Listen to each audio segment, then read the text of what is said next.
விசுவாசிகள் ஆண்டவரை ஏற்கனவே ஏற்றுக்கொண்டவர்களும் இந்த நோயிலிருந்து எனக்கு ஒரு விடுதலை கிடைக்கணும், இந்த தடைகள் நீங்கணும், என் வாழ்க்கையில் இப்படி ஒரு அற்புதம் நடக்கணும், வெகு நாளாக இந்த காரியம் நடக்கவில்லை என்கிற ஒரு எதிர்பார்ப்போட ஆண்டவர் அற்புதம் செய்ய வேண்டும் என்றும் நீங்கள் வந்திருக்கிறீர்கள்.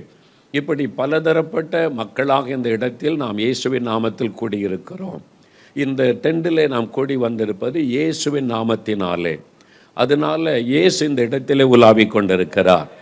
எங்கே 2 பேர் அல்லது 3 பேர் என் நாமத்தினால் கூடுகிறீர்களோ அங்கே அவர்கள் நடுவில் நான் இருக்கிறேன் என்று இயேசு வாக்கு கொடுத்திருக்கிறார். அவர் இங்குதான் உலாவிக் கொண்டிருக்கிறார் என்றால் அவர் வாக்கு மாறாத தேவன்.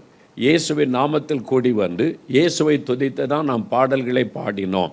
ஆகவே ஆண்டவர் வாக்கு கொடுத்தபடி இந்த இடத்திலே அவர் பிரசன்னமாயிருக்கிறார். நம்முடைய மாமிச கண்களால் அவரை பார்க்க முடியாது. அவர் ஆவியாய் இருக்கிற ஒரு தேவன். அவர் ஆவியாய் நம் மத்தியிலே உலாவுகிற ஒரு தேவன். அதனால் நம்முடைய மனுஷிக மாம்ச கண்களால் அவருடைய உருவத்தை பார்க்க முடியாது. ஆனால் அவரை உணர முடியும். You can experience the presence of Jesus in your life today. நீங்கள் இந்த இடத்துல அவருடைய பிரசன்னத்தை உணர முடியும், அவருடைய வல்லமையை உணர முடியும், அவருடைய தொடுதலை உணர முடியும், அவர் கொடுக்கிற சுகத்தை நீங்கள் உணர முடியும், அவர் அற்புதம் செய்வதை நீங்கள் உணர முடியும், உங்களுக்குள்ள இருக்கிற துக்கம் சந்தோஷமாய் மாறுவதை உணர முடியும். என்னால் அவர் இங்கு தான் உலாவிக் கொண்டிருக்கிறார். இயேசு எங்கு இருக்கிறாரோ அங்கே அற்புதம் நடைபெறும். இன்றைக்கு உங்களுக்கு ஒரு அற்புதம் தேவை. உங்களுடைய வியாதியிலிருந்து சுகம் பெற உங்களுக்கு ஒரு அற்புதம் தேவை. உங்களுடைய பிரச்சனையிலிருந்து விடுதலை பெற உங்களுக்கு ஒரு அற்புதம் தேவை. உங்களுடைய தேவைகள் சந்திக்கப்பட உங்களுக்கு ஒரு அற்புதம் தேவை. சில பாவ பழக்கத்திலிருந்து விடுதலை பெற உங்களுக்கு ஒரு அற்புதம் தேவை. ஏதோ ஒரு அற்புதம் உங்களுக்கு தேவை. அந்த காரியத்தில் ஆண்டவர் அற்புதம் செய்வார் என்று நீங்கள் விசுவாசிக்கணும். நீங்கள் விசுவாசத்தோடு இயேசுவிடத்தில் வரும்போது தான் அற்புதங்களை காண முடியும். ஏதோ நடக்கிறது, ஏதோ பேசுகிறார், ஏதோ ஒரு ஊழியக்காரர் ஜெபிக்கிறார், என்ன நடக்கிறது பார்க்கலாம் என்றால் மற்றவர்களுக்கு அற்புதம் நடக்கும், நீங்கள் பார்த்து கொண்டிருப்பீர்கள். எனக்கு இன்றைக்கு ஒரு அற்புதம் நடக்கணும், இன்றைக்கு இயேசு என்னை தொட வேண்டும், இன்றைக்கு எனக்கு இந்த காரியத்தில் ஒரு விடுதலை வேண்டும், இந்த காரியத்தில் ஒரு சுகம் வேண்டும், இந்த காரியத்தில் ஆண்டவர் எனக்கு ஒரு அற்புதம் செய்ய வேண்டும் என்று விசுவாசித்து நீங்கள் இயேசுவின் நாமத்தில் கூப்பிட்டால் கேட்டால் அற்புதங்களை நீங்கள் பெற்றுக்கொள்ள முடியும். நான் உங்களைப் போல பாடுள்ள சாதாரண மனிதன், இயேசுவை அறிவிக்கிற ஒரு ஊழியக்காரன், அவ்வளவுதான். நான் உங்களுக்கு அற்புதம் செய்ய முடியாது, நான் உங்களை சுகமாக்கவும் முடியாது, நான் உங்களுக்கு விடுதலை கொடுக்கவும் முடியாது. ஒரு சின்ன தலைவலியை கூட என்னால் குணமாக்க முடியாது. அதனால் என்ன நோக்கி பார்த்து நீங்கள் அற்புதத்தை பெற முடியாது. ஆனால் நான் சொல்லுகிற இயேசு அற்புதங்களை செய்கிறவர், நான் சொல்லுகிற இயேசு விடுதலை கொடுக்கிறவர். அதனால் நீங்கள் அதை கவனிக்க வேண்டும். இயேசுவை குறித்து சொல்லப்படுகிற காரியங்களை, வேத வசனங்களை கவனித்து இயேசுவை விசுவாசித்து நீங்கள் ஜெபித்தால் இந்த இடத்திலே நீங்கள் அற்புதங்களை பெற்றுக்கொள்ள முடியும், விடுதலையை நீங்கள் பெற்றுக்கொள்ள முடியும். அதனால் முதலாவது உங்களுடைய இருதயத்தில் விசுவாசிக்க வேண்டும். எனக்கு இன்றைக்கு இயேசு ஒரு அற்புதம் செய்வார், நான் அவருடைய பிரசன்னத்தில் வந்திருக்கிறேன், அவருடைய பாதபடியில் வந்திருக்கிறேன், அவருடைய வார்த்தையை கேட்க வந்திருக்கிறேன். ஆகவே இன்றைக்கு இயேசு எனக்கு ஒரு அற்புதம் செய்வார், என்னை சுகமாக்குவார், எனக்கு ஒரு விடுதலை தருவார் என்று முதலாவது விசுவாசிக்க வேண்டும். சிலர் என்னிடத்தில் ஜெபிக்க வரும்போது சொல்லுவாங்க, கிறிஸ்தவர் அல்லாத குடும்பங்கள் கூட வருவாங்க, இயேசு சுகம் கொடுப்பார், நீ விசுவாசிக்கிறீங்களா அப்படின்னு கேட்டால், ஐயா இயேசு சுகமாக்கின்றா அவரே நாங்கள் நம்புகிறோங்க என்பதாய் சொல்லுவார்கள். நான் சொல்லுவேன், சுகமான பிறகு நம்ப வேண்டிய அவசியம் இல்லை. சுகம் பெறுவதற்கு தான் முதலாவது விசுவாசிக்கணும். முதலாவது விசுவாசம், அப்புறம் தான் அற்புதம் நடைபெறும். அற்புதம் நடந்துட்டு அவர் விசுவாசிக்கிறேன் என்பதல்ல. First you have to believe. முதலாவது நீங்கள் விசுவாசிக்கணும், அப்போ தான் அற்புதத்தை பெற்றுக்கொள்ள முடியும். விசுவாசம் உள்ளவர்களாய் நீங்கள் ஜெபத்தில் எதை கேட்பீர்களோ அதை பெற்றுக்கொள்வீர்கள் என்று வேதம் சொல்லுகிறார். இயேசு தன்னை தேடி வந்த எல்லாரிடத்தில் சொன்ன விஷயம், இதை செய்ய என்னிடத்தில் வல்லமை உண்டென்று நீங்கள் விசுவாசிக்கிறீர்களா? விசுவாசிக்கிறோன்னு சொன்ன பிறகுதான் அற்புதம் நடைபெற்றது. நீ விசுவாசித்தால் தேவனுடைய மகிமையை காண்பாய். நீ விசுவாசிக்கிறாயா? ஆண்டவர் விசுவாசத்தை தான் எதிர்பார்க்கிறார். உங்களுடைய இருதயத்தில் நீங்கள் அவரை விசுவாசிக்கணும். அதற்குத்தான் வசனங்கள் உங்களுக்கு சொல்லப்படுகிறது, அனுபவங்கள் சொல்லப்படுகிறது. நீங்கள் உங்கள் இருதயத்தில் இயேசுவை விசுவாசித்து எனக்கு இன்றைக்கு ஆண்டவர் அற்புதம் செய்வார் என்று இயேசுவின் நாமத்தில் ஜெபிக்க வேண்டும். ஜெப நேரத்தில் நீங்கள் இயேசுவின் நாமத்தை சொல்லி கூப்பிட வேண்டும். அப்போ ஆண்டவருடைய தொடுதலை உணரலாம், சுகமாவதை உணரலாம், விடுதலை பெறுவதை நீங்கள் உணரலாம். அவர் அற்புதம் செய்வார் என்பதற்கு, அவர் இன்றைக்கும் அற்புதம் செய்கிறார் என்பதற்கு என்ன ஒரு காரியம் இருக்கிறது, என்ன ஒரு அடையாளம் இருக்கிறது என்று சொன்னால், நானே உங்கள் மத்தியிலே சாட்சியாக இருக்கிறேன். எனக்கு ஆண்டவர் அற்புதம் செய்ததுனால தான் நான் இன்றைக்கு உயிரோடு உங்கள் மத்தியில் நின்று கொண்டிருக்கிறேன். நான் ஒரு கிறிஸ்துவ குடும்பத்தை சார்ந்தவன் அல்ல. தூத்துக்குடி மாவட்டத்தில் 4 மாவடி கிராமத்தில் பக்தியுள்ள குடும்பத்தில் பிறந்து வளர்ந்தவன். எங்கள் வீட்டில் சாமி வீடு, கோயில் வீடு என்று தனியாக ஒரு ரூமே இருக்கும். சாமி கும்பிடுவதற்காக பல படங்கள் வைக்கப்பட்டிருக்கும், குத்து விளக்கு வைக்கப்பட்டிருக்கும். தினம் 2 வேளை தவறாமல் சாமி கும்பிடுகிற, தெய்வ வணக்கம் செய்கிற பழக்கமுடைய ஒரு குடும்பத்தை சார்ந்தவன்.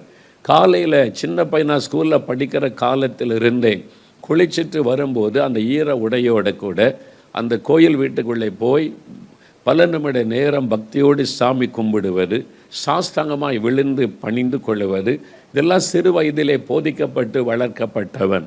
மாலையில் எங்காவது தெருக்களில் நண்பர்களோடு விளையாடி கொண்டிருந்தாலும் தெருவிளக்கு எரியும். கிராமத்தில் சாயங்காலத்தில் தெருவிளக்கு எரிந்த உடனே வீட்டுக்கு வந்துடணும் சொல்லிடுவாங்க.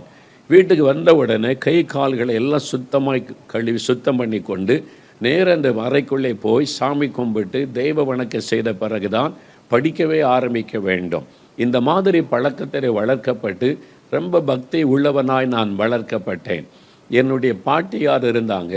தினமும் எனக்கு மகாபாரத, ராமாயணம் கதைகளை, சொந்த புராணங்களை சொல்லுவாங்க. பாட்டு பாடி எங்கள் வீட்டில் நாங்கள் 4 பேர் தினமும் இரவில் அதை சொல்லி கொடுப்பார்கள். ராமாயணம், மகாபாரதம் ஆரம்பத்திலிருந்து கடைசி வரை எனக்கு எல்லா கேரக்டரும் தெரியும். எல்லாம் சொல்லி சொல்லி சொல்லி சொல்லி பக்தியிலே வளர்க்கப்பட்டு அந்த பக்தி தான் எனக்குள்ளே இருந்தது. என்னுடைய தகப்பனார் வியாபாரத்திற்காக சென்னை பட்டணம் வந்தபோது பாடி என்கிற இடத்திலே பாத்திர வியாபாரம் செய்தார்கள். அங்கு தான் நான் முதலாவது இயேசுவை பற்றி எனக்கு சொல்லப்பட்டது. சிலர் வந்து இயேசுவை பற்றி சொன்னபோது எனக்கு நான் ஏற்றுக்கொள்ளவில்லை, விரும்பி அதை பற்றி அறிந்து கொள்ள விரும்பவும் இல்லை. எனக்குள்ளே கோபமும் எரிச்சலும் உண்டானது. எனக்கென்று கடவுள் உண்டு, எனக்கென்று மதம் உண்டு, எனக்கென்று நம்பிக்கை உண்டு. சின்ன வயதிலிருந்து நான் அந்த நம்பிக்கையில் வளர்க்கப்பட்டிருக்கிறேன். இயேசுவை பற்றிலாம் ஏட்ட பேசாதங்கள் என்று சொல்லி நான் பரிகாசம் பண்ணி எதிர்த்து நின்றவன். இன்னும் இயேசுவை பற்றி வாலிபர்கள் சொன்னபோது நான் இயேசுவை பற்றி கீழ்த்தரமாய் பேசினவன், கேவலமாய் பேசினவன். இந்த மேடையில் சொல்லக்கூடாத அளவிற்கு இயேசுவை அவமானப்படுத்தி கீழ்த்தரமாய் பேசினவன் நான். அந்த மாதிரி இயேசுவை நான் வெறுத்தவன். அந்த மாதிரி நான் பக்தியில் ஊறினவனாய் காணப்பட்டேன். சென்னைக்கு போன பிறகும் என் தெய்வ வணக்கத்தை, அந்த நம்பிக்கையை நான் விட்டுவிடவில்லை. அந்த மாதிரி நம்பிக்கையோடு என்னுடைய வாழ்க்கை போய்கொண்டிருந்தார். இயேசுவை நான் எனக்கு சொல்லப்பட்ட போதிலும், இயேசுடைய குறித்து சொல்லப்பட்ட போதிலும் நான் விரோதித்தேன், வெறுத்தேன், புறம்பை தள்ளினேன். அந்த சமயத்தில் தான் என்னுடைய 14 வயது, ஒரு இளம் வாலிப வயதில் ஒரு வியாதி என்னை தாக்கினர். அப்பொழுது நான் 9வது வகுப்பு படித்து கொண்டிருந்தேன். என்னுடைய ஒரு சரீரத்தில் ஒரு வியாதி, என் இருதயம் பாதிக்கப்பட்டது. ஹார்ட் என்லார்ஜ்மெண்ட், இருதயம் வீங்கி விட்டது. ஆரம்பத்தில் இருதயத்தில் வலி, இருதயத்தில் பிரச்சனை, ஆஸ்பத்திரி கொண்டு போகப்பட்டு அந்த காலத்தில் எக்ஸ்ரே தான் எடுத்து பார்ப்பாங்க. இந்த மாதிரி ஸ்கேன் இப்போ வந்த காரியமெல்லாம் அப்போ கிடையாது. அப்போ பார்த்துட்டு இருதயம் பல்ஜ் ஆகி இருக்குது, வீங்கி இருக்குதுன்னு கண்டுபிடித்தார்கள். எத்தனையோ டாக்டர்கள், எவ்வளவோ மருந்துகள், எத்தனையோ இடத்துக்கு சென்னை பட்டணத்தில் என் பெற்றோர் மாற்றி மாற்றி ஒவ்வொரு டாக்டராக கொண்டு போனார்கள். அப்போ அந்த சமயத்தில் அவங்க எல்லாம் சொல்லிட்டாங்க, கடைசியில் ஃபாரின்லேருந்து படிச்சுட்டு வந்திருக்கிற ஒரு டாக்டர் இருக்கிறார், அவர்கிட்ட கொண்டு போனால் சரியாயிருன்னு சொல்லி என் உறவினர் அயனாவரன்னு ஒரு இடம் இருக்குது சென்னையில், சொல்லி அனுப்பினார்கள். என் பெற்றோர் என்னை கொண்டு அதற்குள்ளாக நான் எலும்பும் தோலும் ஆக்கிவிட்டேன். என் இருதயம் முற்றிலும் பாதிக்கப்பட்டு கால் நடக்க முடியாது, வலது கால் செயலற்று விட்டது, கால் அசைக்க கூட முடியாது. என்னை காருக்குள்ளே தூக்கி கொண்டு தான் வைக்கணும், ஆஸ்பத்திரிக்குள்ளே தூக்கி கொண்டு தான் போகணும். வலது கால் கம்ப்ளீட்டாக செயலற்று விட்டது, எலும்பும் தோலும் ஆக்கிவிட்டேன். பேசக்கூட ஒரு பலனற்ற நிலைமை. ஃபைனலாக அந்த டாக்டர்கிட்ட கொண்டு போனாங்க. அவர் வெளிநாட்டில் படிச்சுட்டு, அந்த காலத்தில் 45 வருஷத்துக்கு முன்னால் வெளிநாட்டில் படிச்சுட்டு வர்றதுன்னா பெரிய ஒரு விஷயம் இல்லை. அப்போ அவர் என்னை கவனித்தார். 4-5 டாக்டர்கள் என்னை சூழ்ந்து என்னுடைய தலையிலேருந்து கால் வரைக்கும் எல்லாவற்றையும் பரிசோதனை பண்ணினாங்க பல மணி நேரம். அதன் பிறகு அவங்க கூடி உட்காந்து டிஸ்கஸ் பண்ணி என் பெற்றோரை அழைத்து சொன்னார்கள், உங்களுடைய மகனுடைய இருதயம் கம்ப்ளீட்டாக டேமேஜ் ஆகிவிட்டார், இனிமேல் எங்கே கொண்டு போனாலும் உங்களுடைய மகனை காப்பாற்ற முடியாது, ஏன்னா ஹார்ட் கம்ப்ளீட்லி டேமேஜ், அதனால தான் இனி காப்பாற்ற வழி கிடையாது, மருத்துவத்தில் வழி கிடையாது, எந்த நேரத்திலும் மரணம் இருக்கலாம் அப்படின்னு சொல்லிட்டாங்க. சில நாட்கள் அல்லது சில வாரங்கள் தான் தாங்கும் என்பதாய் சொல்லி ஆறுதல் படுத்தி வீட்டில் கொண்டு போய் வைத்துக்கொள்ளுங்க, ஆறுதலுக்காக சில மாத்திரை தரோம், அதை வேணால் போட்டுக்கொள்ளுங்கன்னு சொல்லி ஆறுதல் படுத்தி அனுப்பிட்டாங்க. என் அவ்வளோதான், கைவிடப்பட்ட நிலைமை. நான் வீட்டில் படுத்த படுக்கையில் இருக்கிறேன். எங்களுக்கு முன்னால் கடை, பின்னால் வீடு. அங்கே ஒரு காம்பவுண்டு வீடு, 6 வீடுகள் இருக்கிற இடத்துல என்னுடைய முதல் வீடு. நான் படுத்த படுக்கையில் இருக்கிறேன். என்னால் எழும்பி உட்கார முடியாது. யாராவது தூக்கி உட்கார வச்சாதான் உட்கார முடியும். நான் திரும்ப படுக்கணுமானா கூட யாராவது ஹெல்ப் பண்ணால் தான் படுக்க முடியும். ஏன்னா அப்படி இருதயம் பாதிக்கப்பட்டு விட்டார். என் சட்டை கலட்டினா இந்த இருதயம் பல்ஜாகி இருக்கிறதை பார்க்க முடியும். நான் ஆஸ்பத்திரிக்கு போனால் எல்லோரும் ஆச்சரியமாக பார்ப்பாங்க, இந்த பையனுக்கு என்னன்னு சொல்லி. அந்த மாதிரி நான் பாதிக்கப்பட்டு கால் அசைக்க முடியாது, மரணப்படுக்கை, பசி எடுக்கும், சாப்பிட முடியாது, தாகம் எடுக்கும், தண்ணி குடிக்க முடியாது. ரொம்ப ஒரு மரண போராட்டம், மூச்சு விட கஷ்டம், எந்த நேரத்திலும் இருதயம் நின்று விடலாம், கைவிடப்பட்ட நிலைமையில் மரணப்படுக்கை. இப்போது பல தெய்வ வணக்கம் நம்பி, பல தெய்வங்களை நம்பி வணங்கினவன். என் பெற்றோர் எல்லாத்துக்கும் பொருத்தனை செய்தாங்க. எல்லா கோயில்கள், எல்லா யார் யார் இந்த கோயில், அந்த கோயில், அந்த தெய்வம், இதுக்கெல்லாம் பொருத்தனை பண்ணுங்க, எல்லாத்துக்கும் பொருத்தனை பண்ணாங்க. வேளாங்கண்ணி கூட பொருத்தனை பண்ணாங்க. சில கிறிஸ்தவ பேசினதுனால எப்படியாவது என் பிள்ளை பிழைக்கட்டும், யார் மூலமாவது ஒரு சுகம் கிடைக்கட்டும்னு சொல்லி. ஆனால் ஒருத்தர் எனக்கு உதவி செய்யலை, எல்லாமே வீணாகி போனது. மரணம் என்னை நெருங்கி கொண்டிருந்தார். என் கூட படித்த ஸ்டூடெண்ட்ஸ் அப்பப்போ பார்த்துட்டு போவாங்க. சாக போகிற ஒரு ஆளை கடைசியாய் பார்க்க வருவதை போல கேள்விப்பட்ட உறவினர்கள் எல்லாம் பார்த்துட்டு போவாங்க. இனிமேல் எங்கே பிழைக்க போகிறான் அவ்வளோதான்னு சொல்லிட்டு போவார்கள். அந்த மாதிரி நம்பிக்கை இழந்த நிலைமை, இனி பிழைக்க முடியாதுங்கிற சூழ்நிலை, மரணப்படுக்கையிலே நான் படுத்திருக்கிறேன். மரணம் என்னை நெருங்கி கொண்டு இருக்கிறது. எந்த நேரத்தில் மரணம் சம்பவிக்கலாம், இனி காப்பாற்ற வழி இல்லை. அந்த நேரத்தில் தான் இயேசு என்னை தேடி வந்தார். எங்கள் வீட்டுக்கு அவர் வந்தார். நாங்கள் இந்துக்கள், எங்களுக்கு இயேசுக்கு சம்மந்தம் இல்லை. எந்த சர்ச்சுக்கும் போனதில்லை, எந்த கிறிஸ்துவ கூட்டத்துக்கும் போனதில்லை. எங்கள் வீட்டில் பைபிளும் கிடையாது. நான் படித்த ஸ்கூலில் கிதியோன் மூலமாக புதிய ஏற்பாடு கொடுத்தாங்க. அது அட்டை நல்லா இருக்கன்னு அந்த புதிய ஏற்பாடு கிழித்து தூர போட்டு அட்டை மட்டும் நான் வைத்திருந்தேன். அப்படிப்பட்ட ஒரு ஆள் நான். அதனால் எங்கள் வீட்டில் பைபிளும் கிடையாது. ஆனால் அந்த வீட்டுக்குள்ளே இயேசு என்னை தேடி வந்தார். அதான் ரொம்ப ஆச்சரியம், கிரகிக்க முடியாத காரியம். இயேசுடைய அன்பு, இயேசுடைய மனதுருக்கம் மனிதர்களால் அதை விளங்கி கொள்ள முடியாது. Man cannot understand the love of Jesus. அவருடைய இரக்கமும் அன்பும் மனிதனுடைய சிந்தைக்கெல்லாம் அப்பாற்பட்டது. பாருங்கள், நான் மரணப்படுக்கையில் படுத்திருக்கிறேன். நாங்கள் யாரும் இயேசுவை தேடி போகலை. எங்கேயாவது சுகம் கிடைக்குமா, அந்த கூட்டத்துக்கு போகலாமா, அப்படியும் இல்லை. எங்களுக்கு அப்போ யாரையும் கிறிஸ்தவங்க அதிக பழக்கெல்லாம் கிடையாது. அப்போ அந்த சமயத்தில் நான் மரணப்படுக்கையில் படுத்திருக்கும்போது ஒரு கிறிஸ்தவ நண்பர் பாடியில் லூகாஸ் டிவிஎஸ் கம்பெனி வரிசையாக இருக்குது. Lucas TVS, brakes India, wheels India, அப்படி சுந்தரம் கிளேட்டன்னு வரிசையாக கம்பெனி இருக்கும். அதில் ஒரு வேலை செய்கிற ஒரு சகோதரர் சாமுவேல் என்பது அவனுடைய பெயர். அப்போ அவங்களுக்கு திருமணமாகல ஒரு வாலிபன். அவங்க ஒரு கிறிஸ்தவர். அவங்க எங்களுடைய வியாபாரத்தில் எங்கள் பழகினவர்கள். எங்கள் அப்பா கிட்ட கடைக்கு வரும்போது அவளுக்கு திருநெல்வேலி, நாங்களும் திருநெல்வேலின்றதுனால எங்கள் அப்பா கூட பேசி சும்மா ஃப்ரெண்ட்ஷிப்பாக பழகினவர்கள். நான் வியாதிப்பட்டிருப்பதை கேள்விப்பட்டு என்னை பார்க்க வீட்டுக்கு வந்தார்கள். மகனுக்கு சுகம் இல்லையாமல் பார்த்துட்டு போக வந்தேன் என்று எனக்கு நல்ல ஞாபகம் இருக்குது. என்னுடைய தாயார் அந்த வாசற்படியில் உட்கார்ந்து அழுது கொண்டு இருந்தாங்க. ஏன்னா எந்த நேரத்தில் மரணம் சம்பவிக்கலாம். எங்கள் வீடு ஒரு மரண வீடு போல் இருந்தது. சந்தோஷமே இல்லை. சில மாதங்களாக 4-5 மாதங்கள் கடந்து விட்டார். வீட்டில் சந்தோஷம் இல்லை, சிரிப்பு இல்லை, ஒரு மகிழ்ச்சி இல்லை. மரண வீடு போல் மாறிவிட்டார். எந்த நேரத்தில் மரணம் சம்பவிக்கலாம். யோசித்து பாருங்கள், இப்படிப்பட்ட ஒரு பரிதாபமான நிலைமையில் என் குடும்பம் தத்தளித்து கொண்டிருந்தார். அப்படிப்பட்ட ஒரு வேதனையில் இருந்த சமயம் அந்த சாமுவேல்ன்ற சகோதரன் வீட்டுக்கு வந்தார். இயேசு அவரை அனுப்பினார். அவர் எங்கள் வீட்டுக்கு வந்தபோது என்னுடைய தாயார் அவரை பார்த்த உடனே சொன்னார்கள், என் மகனை எல்லாரும் கைவிட்டுட்டாங்க, என் மகன் சாக கிடக்கிறான். இயேசு கிறிஸ்துக்கிட்ட என் மகனுக்காக நீ ஜெபம் பண்ணுவாயான்னு கேட்டார்கள். என் தாயார் கண்ணீரோடு கேட்ட அந்த வார்த்தையை பார்த்த உடனே அந்த சகோதரர் நான் ஜெபிக்கிறேன்னு சொன்னார். சர்ச்சை கூட்டு வாங்க, அந்த கூட்டத்துக்கு கூட்டு வாங்க, அங்கே கொண்டு வாங்க, ஒன்றுமே அவர் சொல்லவில்லை. நான் ஜெபிக்கிறேன் உங்கள் மகனை, நீ ஜெபம் பண்ணுவியான்னு எங்கள் அம்மா கேட்டாங்க. எங்கே கொண்டு போகணும் அதெல்லாம் கேட்கல, நீ ஜெபம் பண்ணுவியா இயேசுக்கிட்ட என் மகனுக்காக நான் ஜெபிக்கிறேன் என்று சொல்லி அவர் ரட்சிக்கப்பட்டு பரிசுத்தாவினால் நிரப்பப்பட்டு ஆவில நிரம்பி அந்நிய பாஷையில் ஜெபிக்கிற பழக்கம் உள்ளவர்கள். எனக்கு அதெல்லாம் அப்போ தெரியாது எங்களுக்கெல்லாம். அதுக்கு பிறகுதான் அதை கேட்டு அறிந்து கொண்டேன். கிறிஸ்தவர் அவ்வளவுதான் தெரியும். அவர் முழு நேர ஊழியர் அல்ல, பாஸ்டர் அல்ல, ஒரு ஃபேக்ட்ரியில் வேலை செய்து கொண்டு இருக்கிறவர்கள். இப்பவும் உயிரோடு இருக்கிறாங்க, பாடியில் அவங்க இருக்கிறாங்க, மனைவி பிள்ளைகளோடு இருக்கிறாங்க. அந்த காலத்தில் வாலிபனாக இருந்தார்கள். என்னுடைய தாயார் கேட்ட உடனே ஜெபிக்க என் படுக்கை பக்கத்தில் முழங்கால் படியிட்டார்கள். நான் அப்படியே படுத்த படுக்கையில் இருக்கிறேன், என்னால் எழும்பிலாம் உட்கார முடியாது. இந்த சகோதரன் பக்கத்தில் முழங்கால் படியிட்டு அப்படி ஜெபிக்கிறாங்க. என் தாயார் முழங்கால் படிட்டு இருக்கிறாங்க. என்னுடைய தகப்பனார் எனக்கு 3 சகோதரர்கள். அவங்கெல்லாம் இவர் முழங்கால் படியிட்டனால முழங்கால் படியிட்டு நிற்கிறாங்க. அவ்வளோதான். அவங்களுக்கு ஜெபெல்லாம் தெரியாது. இவங்க என்ன ஜெபம் பண்ணுவாங்க அதெல்லாம் தெரியும். கண்ணை மூடி நிற்கிறாங்க பயபக்தியாக. என் தாயார் மாத்திரம் இயேசுவே அப்படின்னு அந்த நாமத்தை சொன்னார்கள். இயேசுவின் பெயரை சொல்லி கூப்பிட்டார்கள். கண்ணீர் விட்டு அழுது, இயேசுவே என் மகனுக்கு இறங்கும், இயேசு இயேசு அந்த பெயரை சொல்லி அழுது கூப்பிட்டார்கள்.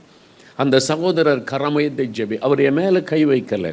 என்னால் ஒரு முழு நேர ஊழியர் அல்ல, ஒரு விசுவாசி. கரமுயர்த்தி அவர் எனக்காக சின்சியராக கருத்தாக ஜெபிக்கிறாங்க. அவங்க சூழ்நிலை பார்க்கல, இது மறைக்கிற நிலைமையில் இருக்கிற ஒரு தம்பி எதையும் பார்க்கல, இயேசுடைய வல்லமை விசுவாசித்து அவங்க ஜெபிக்கிறாங்க. நான் கண்ணை திறந்து அவரை வேடிக்கை பார்த்து கொண்டேன். இப்படி படுத்திருக்கிறேன், இங்கே முழங்கால் படுத்து ஜெபிக்கிறதை பார்த்து கொண்டு இருக்கிறேன். அந்த நேரத்தில் கூட இயேசுவே நீ நான் கூப்பிடக்கூட இல்லை. ஏன்னா அவ்வளவு நான் மத வைராக்கியம் உள்ளவனாக இருந்தேன்.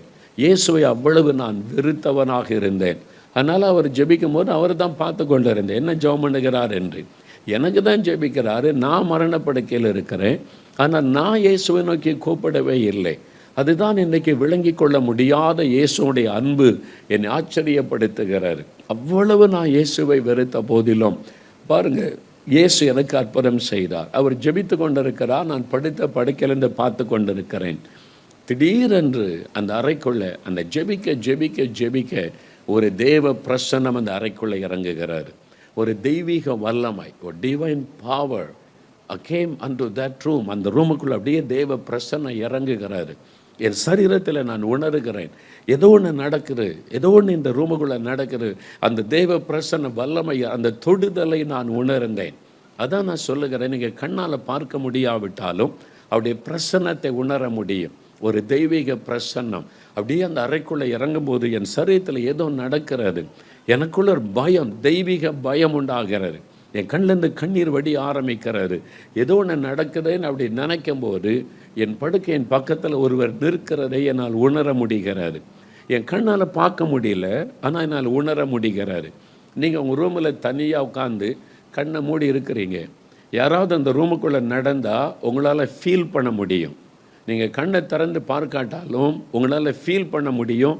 யாரோ இந்த ரூமில் நடக்கிறாங்க, யாரோ ஒருத்தர் பக்கத்தில் நிற்கிறாங்கன்றதை ஃபீல் பண்ண முடியும். அதே மாதிரி என் படுக்கை பக்கத்தில் ஒருவர் வந்து நிற்கிறதை நான் உணர்கிறேன். somebody is near my bed. யாரோ என் படுக்கை பக்கத்தில் நிற்கிறாங்க, அது எனக்கு நல்லா உணர முடிகிறது. அந்த சகோதரர் இயேசுவே தொடும் அப்படின்னு ஜெபிக்கிறார். இயேசுவே தொடும், இயேசுவே தொடும் அப்படின்னு ஜெபிக்கும்போது ஒரு கரம் என்னை தொடுகிறார். நான் இப்படி படுத்திருக்கிறேன், எங்கள் பக்கத்தில் ஒருவர் நிற்கிறார், அதை நான் உணர்கிறேன்.